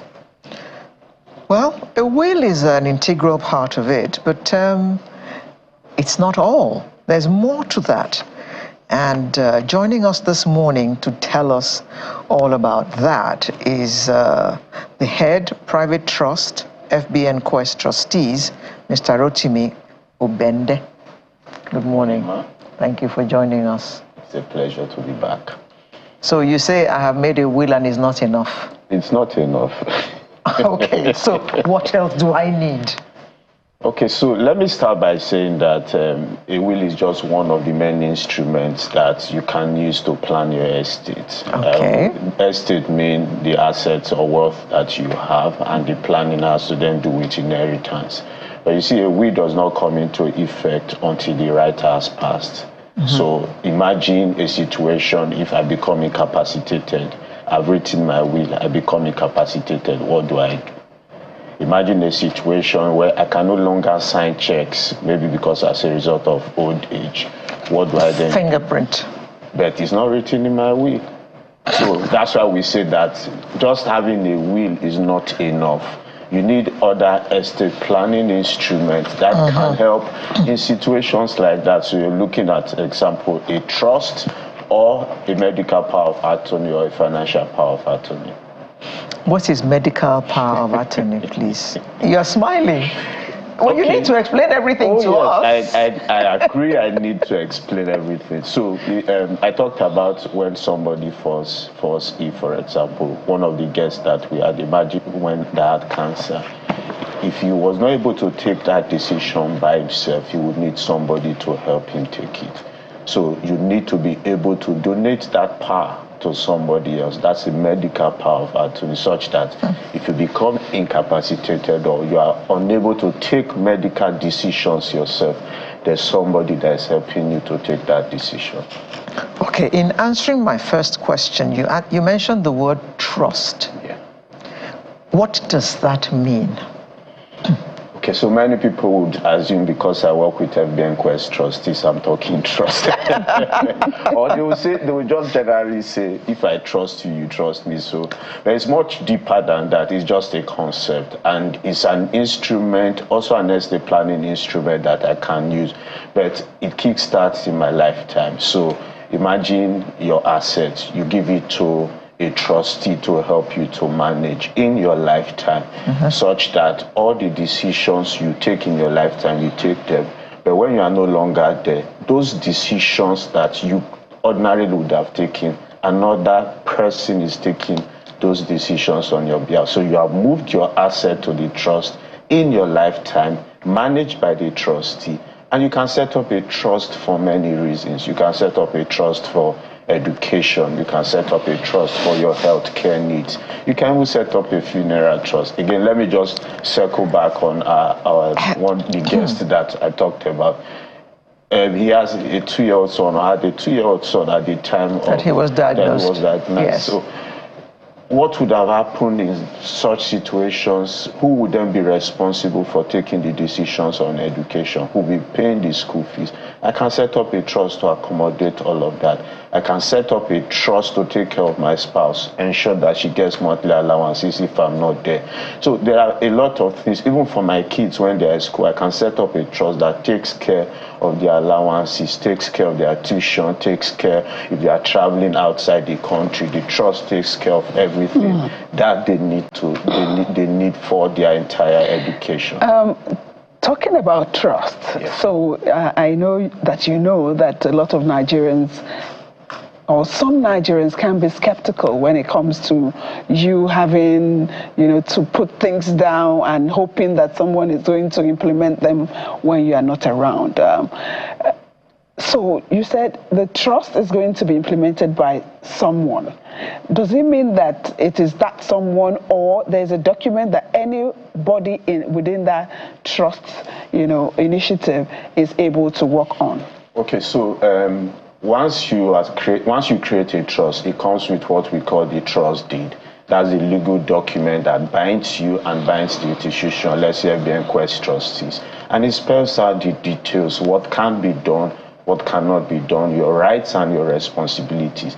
Now, because it's set up during your lifetime, the trustee follows every single thing that you have put in place.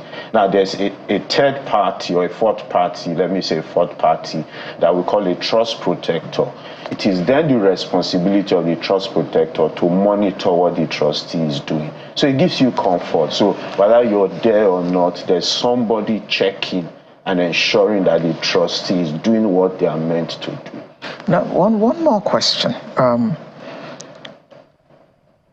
Do I instruct the trustee? Okay, take FBNQuest for instance. Do I instruct them what I want them to do, what decisions I want them to take, or they take the initiative when I'm no longer there or when I'm no longer able to take decisions? Is it on their own initiative or things that we would have agreed on while I was sound of mind and body?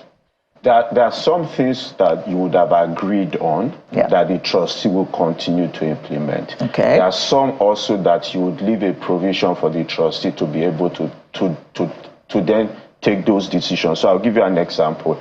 I talked about leaving allowances for my spouse or my children.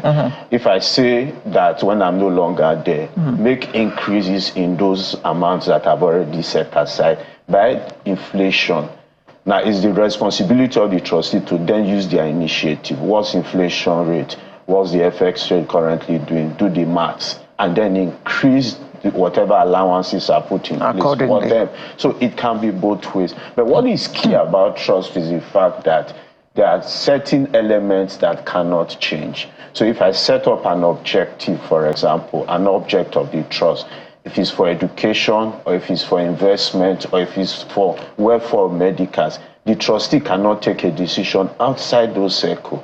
The trustee cannot say, okay, they want to do the remembrance of Rotimi Obende's great-great-grandfather and then provide funds to the family. It's not going to happen because it is not part of the object of the trust. If, for example, one of my kids suddenly misbehaves and then is a spendthrift and then comes to the trust and say, I want you to pay creditors because my father left money for me in a trust account.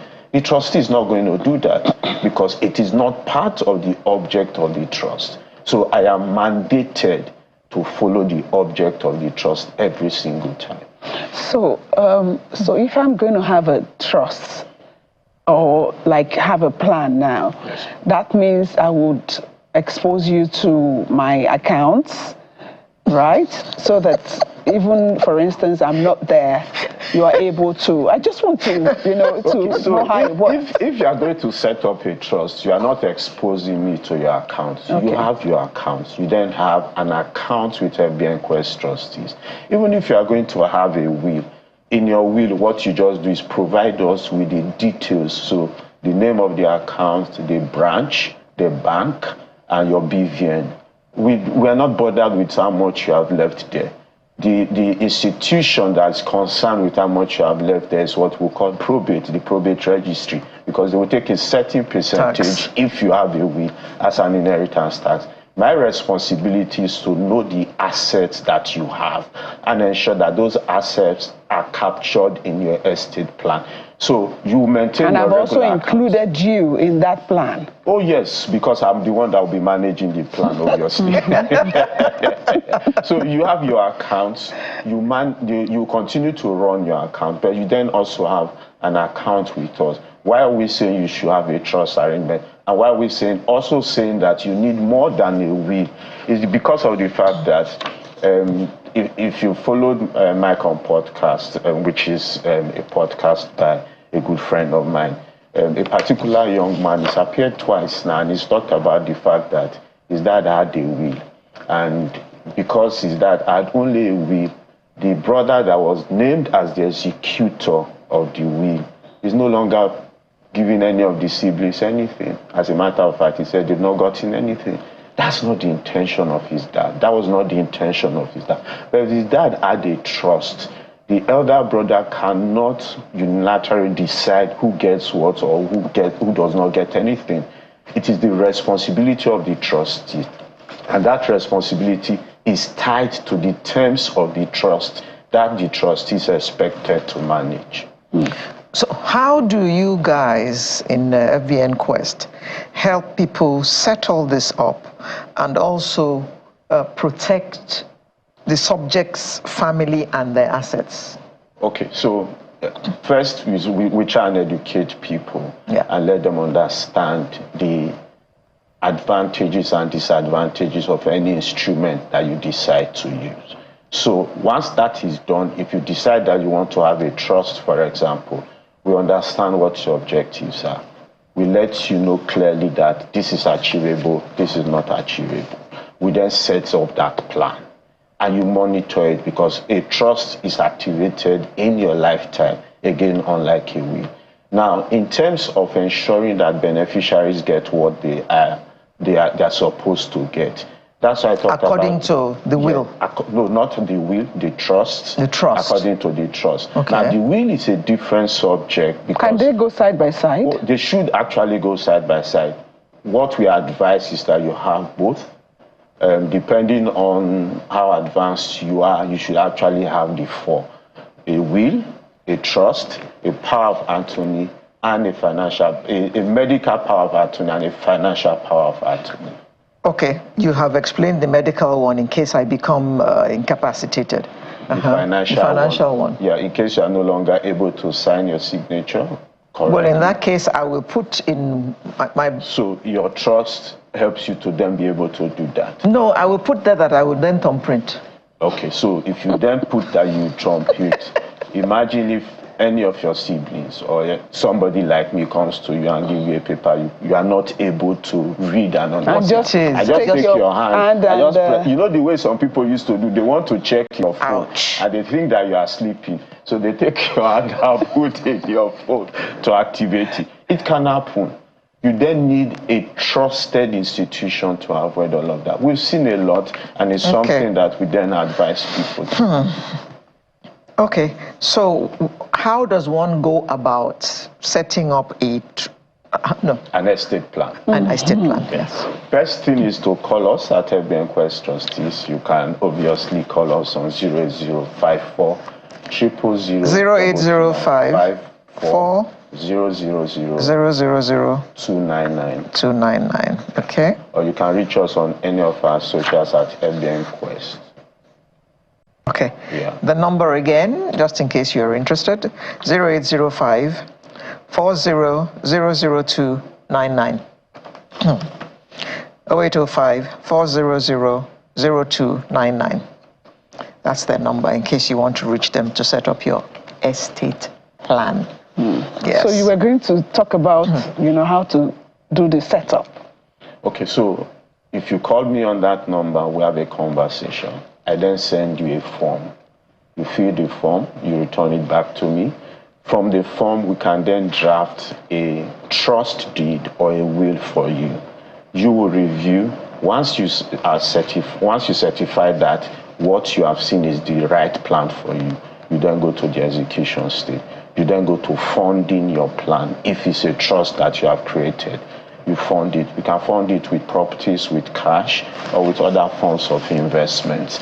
Once that is I thought it was only a lawyer that could draw up a will. Okay, so we have lawyers at FBN Quest Trustees. And we are licensed to do that. Okay, well, I don't see why I would come to a lawyer. Most people prefer to use lawyers that are known to them. So why would I go to a neutral place like FBN Quest? I'm just one of many customers and tell them to draw up my will for me. Okay, so I'll talk about the fact that you're dealing with an institution that is reputable. You're dealing with an institution that has been there for more than 47 years. That is backed by another institution that has been there for more than 130 years. A combination of both. I'm also telling you about the fact that if it's in terms of experience. Chief marketer, First Bank and FBN Quest. Well done, well done. If it's in terms of experience, I have, for just working with FBN Quest Trustees, 16 years experience just with FBN Quest Trustees. If I multiply that across the company, you're looking at experience that's close to 300 years. I'm not too sure if a lawyer will give you experience of close to 300 years. Again, but don't forget the fact that we have lawyers at FBN Quest Trustees. Okay, so once again, if you're interested in setting up your estate plan and you want to use FBN Quest, based on the marketing that he's just done about FBN Quest and FBN, the number is actually displayed on the screen, so you can reach them. And you have a website too? Yeah, fbnquest.com. Okay. And what is this legacy series at fbnquest.com? Okay, so in a bid to help people and help amplify this message of estate planning, because we don't want people fighting, and we also don't want a situation where if I come to channels, for example, I'm using your family story to amplify my market, to sell my market. We're telling you to set up an estate plan. There are a number of other avenues that we do that. One of such is the Legacy series on radio. Okay. We also then have the Legacy Room on YouTube. So you find a lot of information out there for people to be able to connect to this small market that I'm selling. Mr. Rotimi Obende, if we want to Private remember Trust, FBN Quest Trustees, otherwise known as the Chief Marketer. And he has told us that we should have estate plan, which would involve the will, the trust, the medical power of attorney, and the financial power of attorney. Okay, you know. Thank you very much. I'm sure you will hear from a few of us in the course of this week, because the marketing job was done very well. Well done, well done. It's a pleasure. Thank you very much for coming. Thank you very much. Yes, and we'll be right back in just a moment with the lifestyle segment. Don't go away.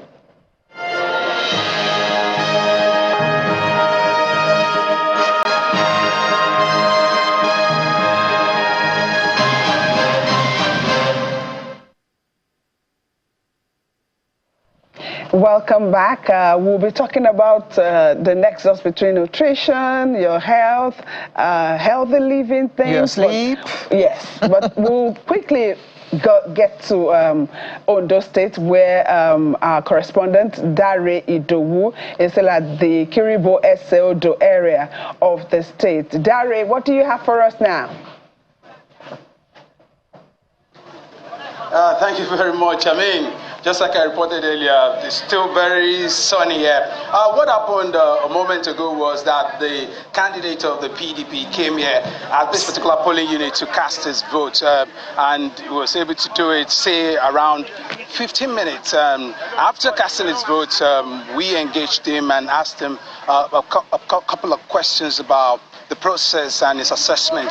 The candidate said he faulted almost everything, from the umpire to the military, and if you recall, I was giving you our experience coming from Akure to this place. I said it's like 3 hours drive, and from point A to point B, there were lots of security presence on the way, but he faulted that approach in the first place. He said one of the problems he's had is that that could mean voter intimidation, because some people may be coming in, because a few meters away from where I'm standing, there's a military checkpoint there as well. So that some people may be coming in and they will be discouraged to vote. So he said he's been putting a call through to not just the military, also to his people, his agents across local governments in the state, and the reports he's been getting are not favorable, and that is in terms of the conduct of the election, the comportment of those who are supposed to be in charge, not the voter in this case, because he said he cannot even score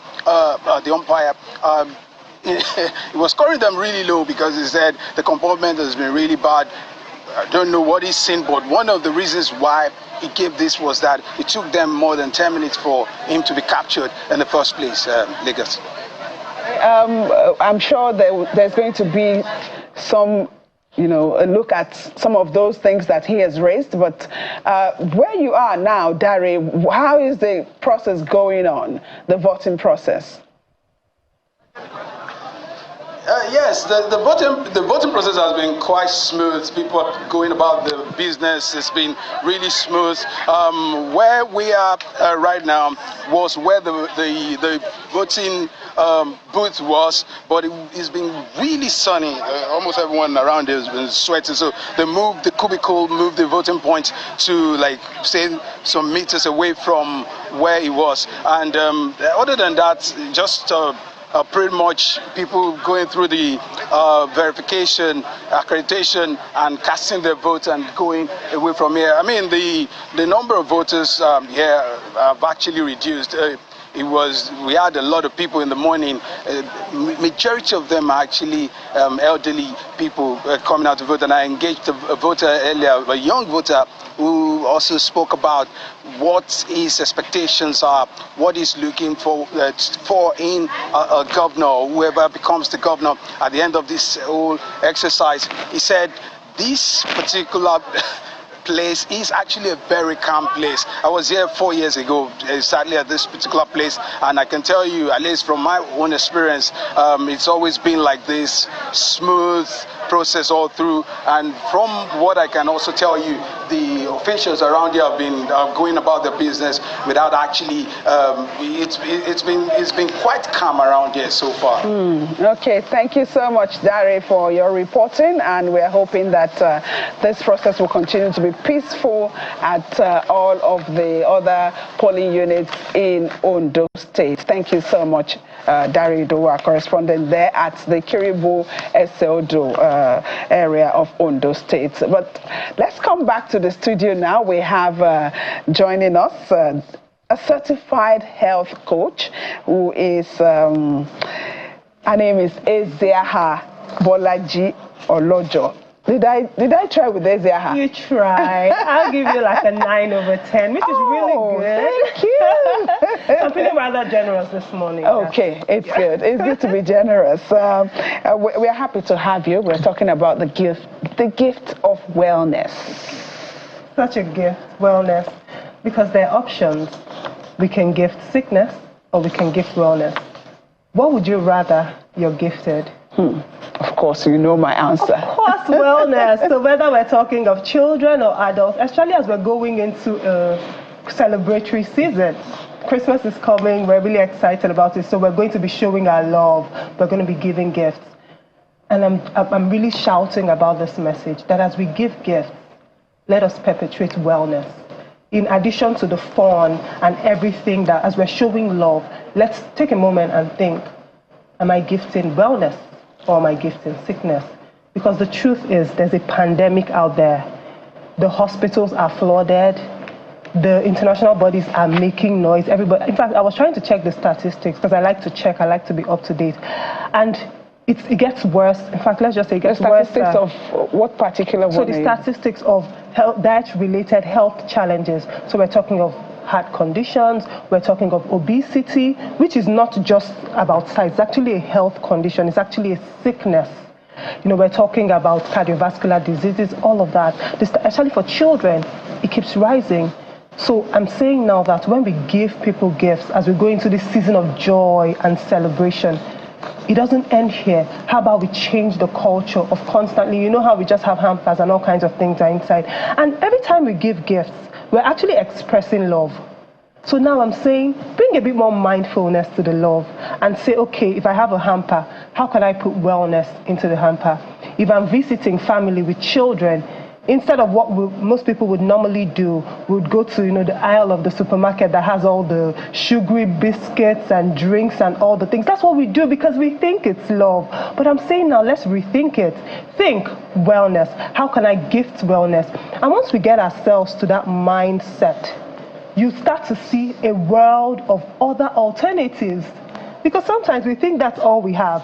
Like, I have to show love in this way, but there are other ways to show love, and that's really what I'm championing in this season. I want you to break it down a bit. Okay. So you don't want to go down the aisle with all the sugary stuff or stuff you're going to put in this your beautiful hamper.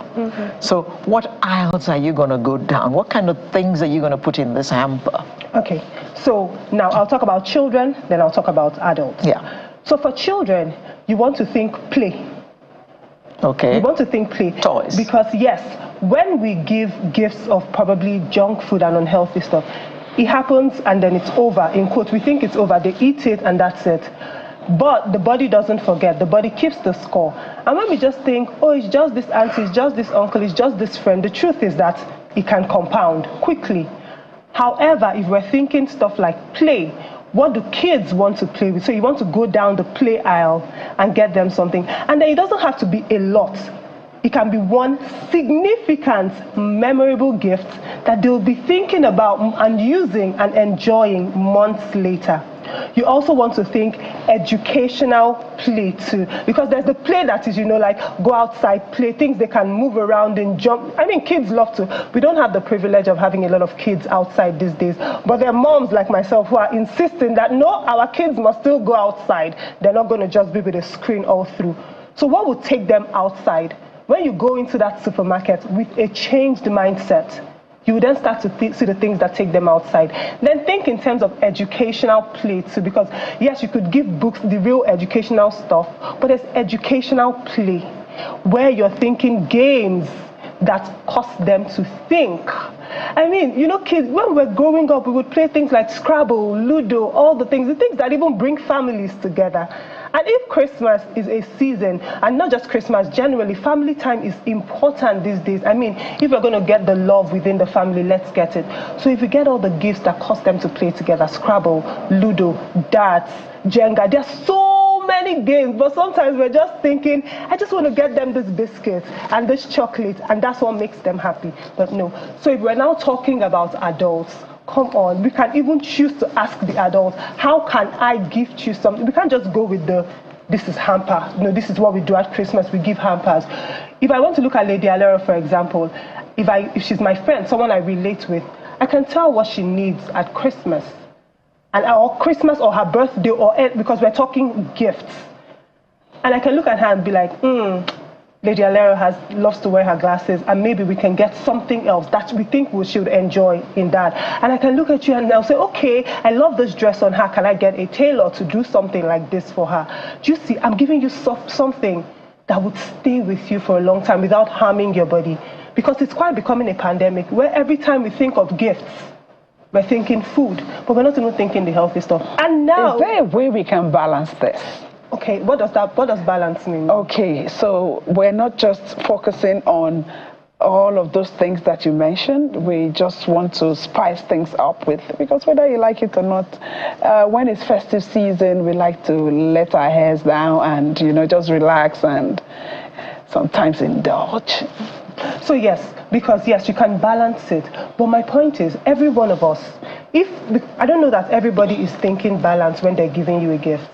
This person is giving, this person is giving, this person is giving. The onus now, it's on you to decide that, okay, this is where it stops. Like, I'm not going to, so if, for example, people are gifting my kids, stuff like that, I can put the brakes in and say, okay, because that auntie doesn't know what this auntie has given, and this auntie doesn't know what that uncle has given, and this friend doesn't know. So we can think, oh, this person is thinking balance. They're not all thinking. So before you know it, it's a pandemic in your home. It's like, boom, all of these are in your home. So I'm even saying we can go a step further. and have a conversation with aunties and say, hey, my kid would love this. If you're thinking of giving my kids gift, they would love this. And even when you're giving food gifts, because I believe food gifts are important, think of food, like real food. Real food. So I don't even want to call it real food. Nourishment. Thank you. Think nourishment. So, okay, now we talk about how fruits are really expensive. So think about maybe like berries, strawberries. Those things are boom, boom, boom. Please don't use that, because we don't grow them here, please. Oh, we grow them in the north. Strawberries? Yes, we have them in the north, yes. I don't think I've ever seen any Nigerian grown strawberries. From Jos. So there are some fruits that are quite exotic, they're expensive. But I think that we sometimes bring the expensive mindset to fruits, but we don't mind paying that much for a biscuit. Because also, these biscuits have become more expensive. Yes. With the dollar. Yes, everything has become, but we just think, this apple I used to buy 100 naira, why is it now 500 naira? Yes. But we don't have those conversations when we look at the biscuit that used to be 1,500 and it has become 5,000 naira. So what I'm saying, I'm actually not just a health coach, I'm a health mindset coach. And it's my goal to change the way we think about things. So if we're having these conversations, continually having these conversations, people's mindsets are shifting. But there are people who would still bring us those things because we just believe that's what we do. So because we're having these conversations, we believe that there'll be less of that. But even when they come into your home, however they do, the onus is on you to decide that we're not going to be, just because it came to us as a gift, we're not going to finish everything. That's what I'll say. That's the balance. I think we'll have to leave it here for today. I'm sure it's a continued conversation. We need to balance things. We need to think wellness at every point, just so that it becomes a lifestyle and something that we imbibe all the time. Thank you so much, health coach Eziaha Bolaji Olojo. Thank you. Thank you so much. Thank you for being here. Enjoy. Thank you. And so we'll go on another break, and by the time we're back, it will be the home stretch. We have the legendary in the house. Stay with us.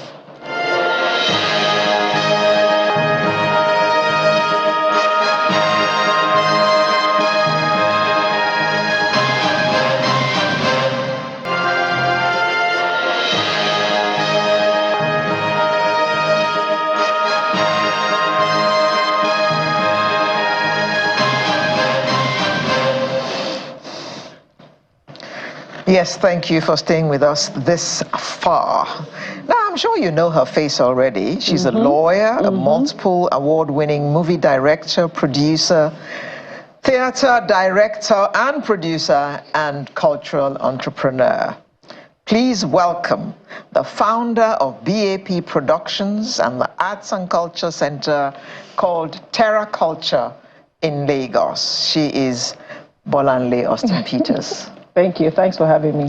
My little Aburo, who is doing so well, and I'm so proud of her. If you have seen Olufumlayo Ransom Kuti, that movie, if you have seen Ga, that's her. Bashorun Ga, that's her. That's of that very naughty Bashorun. Oh my God. Honestly, it was such a simple story.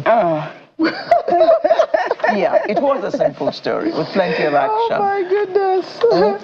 Thank you for joining. Well, you're joining us today on account of something else. Correct. You are the founder, Lagos International Theatre Festival. Now, what's that all about?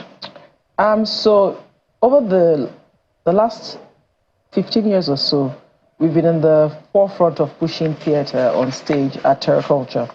And a couple of companies have come out of us, production houses.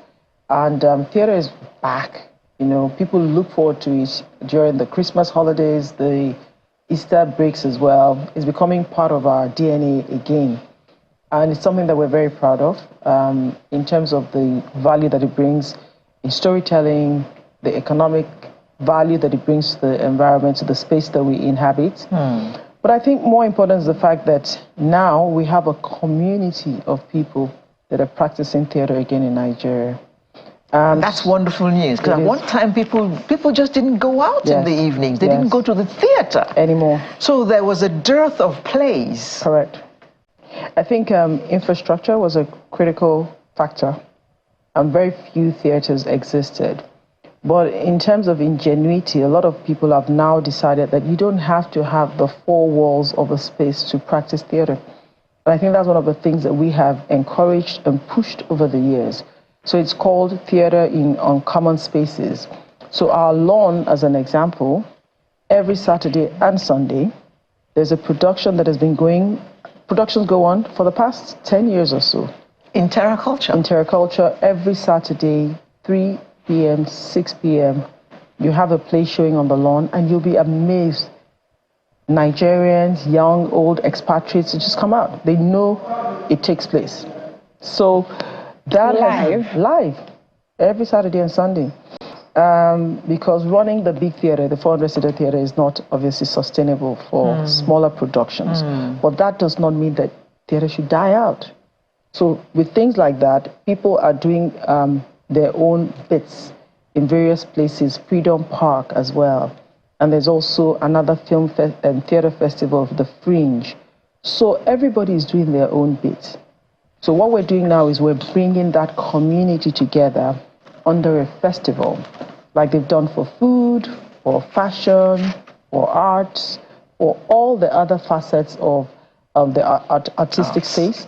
We're now doing that for theater as well. And that's what the Lagos International Theater Festival is about. Okay. This started yesterday. Correct. What was the turnout like yesterday? Oh, wow. Yesterday was amazing. So we started with a series of conversations, and a lot of consulates hosted us to celebrate the inauguration of the festival, and also to just show us that they got our back. They love what we do. So we had a series of events at the American consulate.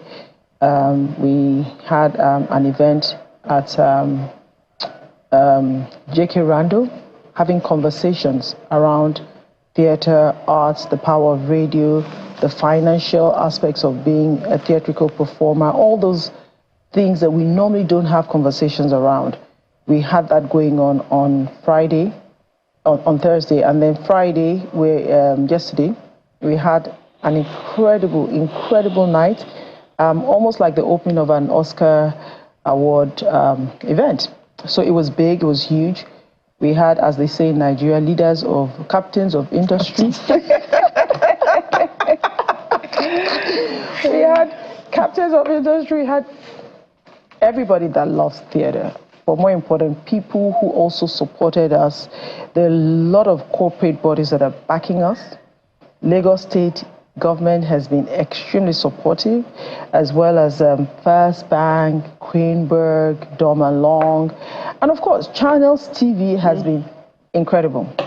You know, Mr. John Momo is also part of us. He's our chairman. So we're pushing this conversation really hard that people have to go out. Don't forget that theater in particular is one area of the arts that you can have almost 3 generations go out together. So at Christmas, your grandparents can't go to nightclubs with you. They don't want to go shopping with you. But you know, that's what we see at TerraCulture. You see 90-year-olds, you see the children in their 50s, and then you see the grandchildren. They will all come. They normally buy bulk tickets. It's always 20 tickets, because that's the only time you all have the opportunity of going out together as a unit. So it's unbelievable. I'm really happy. The beauty of theater, and you know, before now, as she mentioned, you know, people used to go to watch, you know, theater performances and all of that, and for whatever reasons, we see, you know, the scaling down of this. How do we sustain, you know, this move that the Lagos International Theatre Festival is making? I think the first thing is, you know, we've started. First is we had to build that community back. We've done that over the past 15 years or so. Now they are here to stay through initiatives such as this. So this weekend, you have plays showing at University of Lagos. We have a lot of younger companies that are showcasing there. So young people are actually taking this up as a career path. Then Glover Hall, we have plays going on there. Muzon Center, plays are going on there. Terra Culture is also a venue. We're going to start at the National Arts Theatre, but unfortunately this year it wasn't ready. But next year it will also be part of the retinue of spaces that we're going to be performing at. What is going on now is that there is a movement. People are happy to have that as an alternative form of entertainment.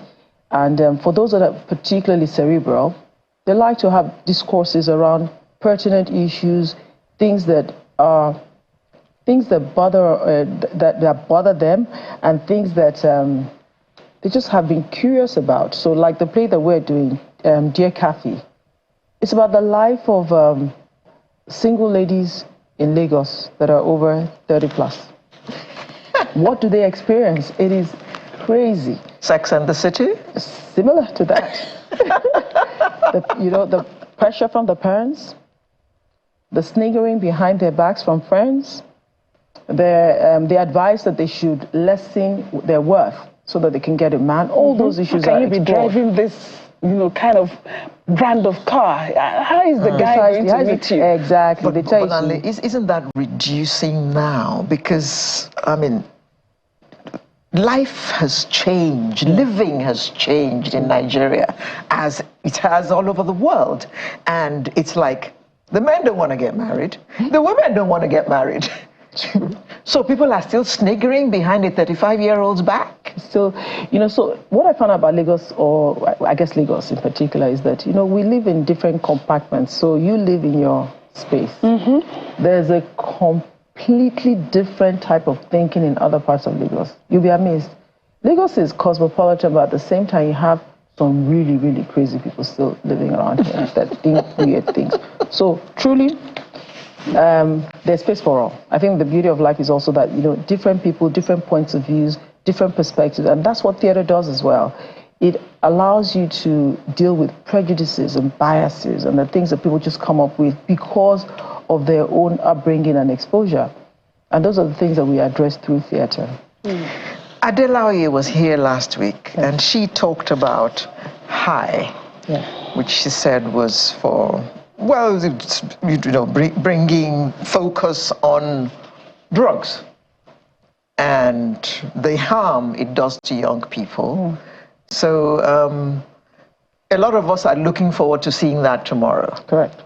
So that we can guide our children, not children anymore, grandchildren.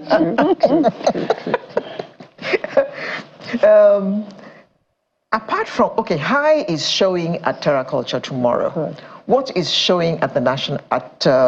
Muson Center. So at Muson we have Bimbo Manuel's The Call, directed by him, although he's a legendary actor. There is My Mother, My Sister by Paolo Siciano. There is... That's not a Nigerian. He's Nigerian.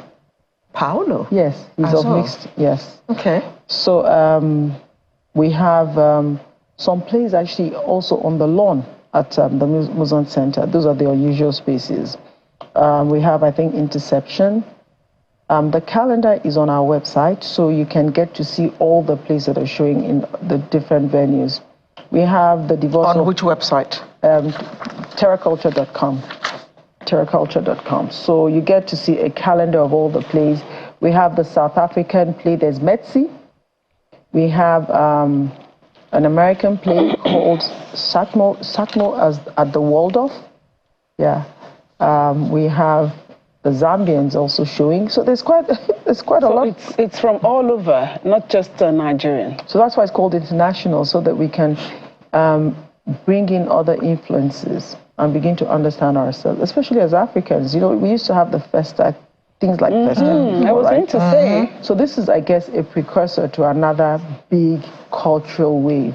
If we can have this sustained, then you can imagine in a couple of years what would happen again in the form of a cultural renaissance. But I think that last night was indicative of where we're headed.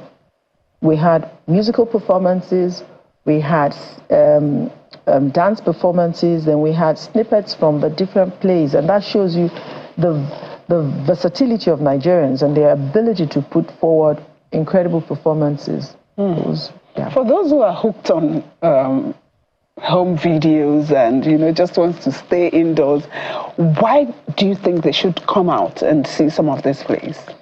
I think the energy in a theater is completely different from you sitting in front of your television. So theater is live. You can feel the energy. You can feel the emotions. And there's also that communal participation and laughing together. You should be one of our performances. You've been there. You will be amazed, you know, the energy in the room, people shouting, laughing together. Nothing beats that. There's no way you're... No, it's incredible. Yeah. So, and it's an outing. People complain all the time. There's nothing to do in Lagos. So we're all providing entertainment for ourselves. Not everybody's going to jackpot. Those of us that are here will have to make Nigeria work. And we are doing that. Theatre is just coming back. And many people left theatre because, number one, there wasn't enough money in it. The audience was not there. The venues were not there. But it's coming back now, and you intend to, well, you are building the complete ecosystem to bring it back. How much support are you getting by way of sponsorships? Because, I mean, we always talk about theatre and film. Film, the budget. Yes, the budgets and what you pay the actors. Are you getting enough support to take care of all that? I mean, and then some? No. So we're grateful that some, like I mentioned, some of our sponsors that have come on board, they have been extremely generous. But the financial outlay, what is required to make this work, is a lot more. So a lot of it is done through passion. We're doing this so that we're just happy people. But what I find out in life is you start. That's the general rule. Start. You'll find those who will tie into your vision or plug in at some point or the other. At some point. So if I had taken that position 10, 15 years ago, we won't be where we are today. So a step at a time, and I'm also privileged to be able to do certain things without having to look at the financials, like others would. So I'm holding that space with a lot of other helpers and people that have been kind and generous with their time and their resources. But is it enough? No. The culture of philanthropy in Nigeria, especially for the arts, is not there, except, it's not there for anything. Yeah. We don't have, like I always say on this program, we need to train our children from when they're little, the art of volunteering, the art of giving for nothing. Correct. And I think that's something that is a real problem in Nigeria that we have to address. Like we say, a lot of the foundations you find abroad were started by individuals, even universities. In Nigeria, you tend to find out that people have wealth and they kind of hold on to it for themselves. That communal giving, they give a little bits, but not things that are life-changing, substantial forms. So I think we need to address that more and more. But I think with time, we keep pushing. We're not going to give up. We'll get there. You've talked about the social impact, the fact that we can go out as a family, the fact that we can laugh together. Let's talk about the economic impact of this festival. Yes. So what happens typically in a theater production? There are about 35 skill sets that are employed for any theatrical performance. 35? So you have lighting, sound, hair, makeup, costume, etc., welfare, drivers. There's so many people involved. So first is that you're creating a lot of employment. So we have 25 theater companies right now that are being employed. They've been engaged. Some have been engaged for longer, doing their rehearsals, etc. Second, the hotels that we have to book, and they're all staying at. The cost of transportation, the accommodation, the feeding, etc. So the community gets the benefit. Everybody gets something. The hoteliers that are housing them, the food. And they will always look forward to another festival. Correct. And they'll always look forward to it. And then, don't forget that also at an event center such as we had yesterday, you're paying the lighting crew, the sound, everybody's engaged. There's a lot of people that are engaged right now just because this is happening. But the ancillary benefit is the fact that, you can't touch happiness. You really can't. And we're creating joy for ourselves in the midst of whatever we find ourselves in Nigeria. We are in the midst of biting inflation. Yes, yes. So kudos to, I must say that all those that have come on board, channels, Africa Magic and Dom Along, like I said, First Bank. There's a long list of supporters, These guys are all doing it because they see where we're headed, they believe in it, and they're trying to ensure that this has longevity and that we impact on Nigeria's image as well. Because we're the ones telling our stories and taking around. Don't forget that some of our theatrical performances have gone out of Nigeria. And not only mine, hear word. So many people are doing great things in this space. So every time we step out with our stories and we're showing the world how beautiful our stories are and how beautiful our performers can be in terms of the quality of their craft, we're selling Nigeria. And that is such intangible wealth that you guys cannot even put a figure on. Well done. Thank you. People tend to forget that you're actually a lawyer. Thank you very much for coming. Thank you, Auntie. Bolanle Austin Peters. Nice to see you. Lawyer, multiple award-winning movie director and producer, theater director and producer, and cultural and the founder, Lagos International Theatre Festival. Yeah, it's as real. well as the founder of Terra Culture Academy.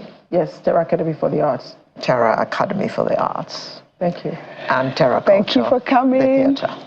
See you all at the centers. Yeah? Yes. Yes. See you all at Muson, Terra Culture, University of Lagos, and different plays. Different plays. Just take the children out.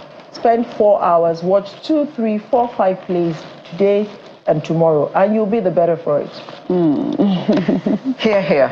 Thank you very much, Bolanle. Right. And Bolanle Austin Peters brings to a close our edition of Sunrise for today. Thank you for spending your Saturday morning with us, or allowing us to spend our Saturday morning with you. We look forward to doing the same next Saturday. I am Alero Edu, wishing you a very happy and productive weekend indeed.